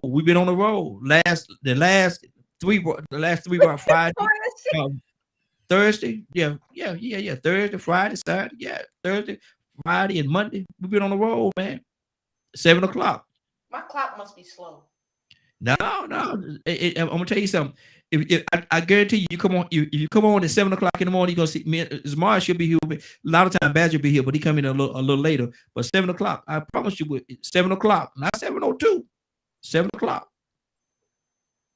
I'm telling you now, Zamari. I got a witness. Zamari, tell him. Yeah, no, it is. But I'm gonna tell on you though. No, we're going to go. I got a mute button. Where your mute button at? Zamari ain't used. I haven't used my mute button on you yet. Now I got a mute button. I can mute your line now. We ain't gonna get into all that. And he will. I will use that mute button in a minute. I love that mute. I love me some mute button. I bet you do. You need a censor button sometimes is what you need. Yes, Lord. Yes, Lord. You gotta be fast for that. Gotta be real. Gotta be on point. I'll be listening intently, but they slip them words in there, boy. I tell you, Cassandra and did I say Cassandra's name? Did I throw Cassandra up under the bus? Cassandra, I didn't do you like that, did I? Bloop, bloop. Wheels on the bus go round and round. Yes, Lord. But Rico, what's going on today at 3 o'clock, sir? If you missed today's show and would like to see or hear the rebroadcast in its entirety, you can tune in at 3 p.m. Eastern Standard Time on www.dklmediagroup.com. Good deal. Willow! Come on, Raheem. Let's go, Raheem. Now, Willow, are you ready? Raheem, yes. I am so ready to receive God's word. Are you ready? Let's go. Well, look here. Let's go. Let's go, Raheem. Let's go to the throne of grace this morning. Father, we thank you so much for allowing us to get up together, Lord. We thank you, Lord, for allowing us to be on one accord, delivering your message, Lord. We thank you, Lord. Father, I'm praying today that you keep us, Lord, in a mighty way. Yes. Father, you said that you are omnipresent, God. And Father, we thank you so much for being in the presence of your children, Lord. Father, I thank you so much for being a keeper, keeping them protected, guiding them and lining them up with your will. Father, I thank you, Lord, for continually giving us the understanding and the knowledge that we need, Lord. Father, I thank you so much for all that you do in our lives, Lord. Father, we thank you for the word, Lord, that we stand on, casting all our cares upon you. We thank you, Lord, for the healing through your word, Lord. Yes. Father, touch those that are asking for prayer this morning that didn't mention it or didn't say it, Lord. Father, somebody's looking for a word. Somebody's expecting a miracle to happen in their lives. Yes, Father, I believe that you already know. I believe that you already set it in place. I believe that you already prepared them for their miracle. Father, thank you, Lord. Father, I'm asking you, oh Lord, to touch Rico, oh Lord, in his situation, Lord. Father, he's waiting patiently for you to resolve the issue that's going on in his life, Lord. Father, yes, he trusts you. Yes. He trusts you in a mighty way. Touch your son, Lord. Touch him.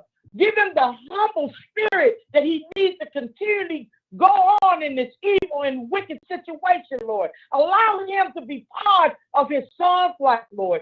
Father, tear back that barrier that's stopping him from being close to his son and keep his son safe. Keep him protected from the evil and wicked things the enemy thinks he got planned for his life. The devil is a lie. Father, we're reaching out to you and we're trusting you. We believe that you've already done it.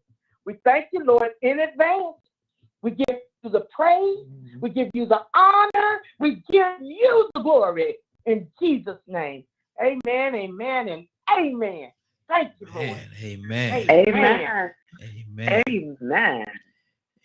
It's been a great broadcast. I want to thank everybody for joining us. And more than that, I want to thank you for allowing DKM Media Group and Associates and the Morning Glow for being a part of your day. It is now 10:22. You're about to exit the Morning Glow. But before you go, I want you to do me two favors, if you will. One, I want you to continue to pray for us because we're certainly praying for each and every one of you. Number two, why this is real simple. I want you to go out there, find somebody and give them a hug because you never know. It could be the only hug that they get, or it could very well be their last. Love you, and ain't nothing you can do about it. Have a great day and a better tomorrow. That we shine some of this light on you from the Morning Glow. Take it out there into this wicked and cruel world that we live in and let your light so shine. If you get an opportunity, give somebody some love. You just might find some love in return. Won't that be a beautiful thing? Have a great day. Take care of each other. And please, please, please be blessed. Show somebody some love and truth today. Talk to you tomorrow. God say the same.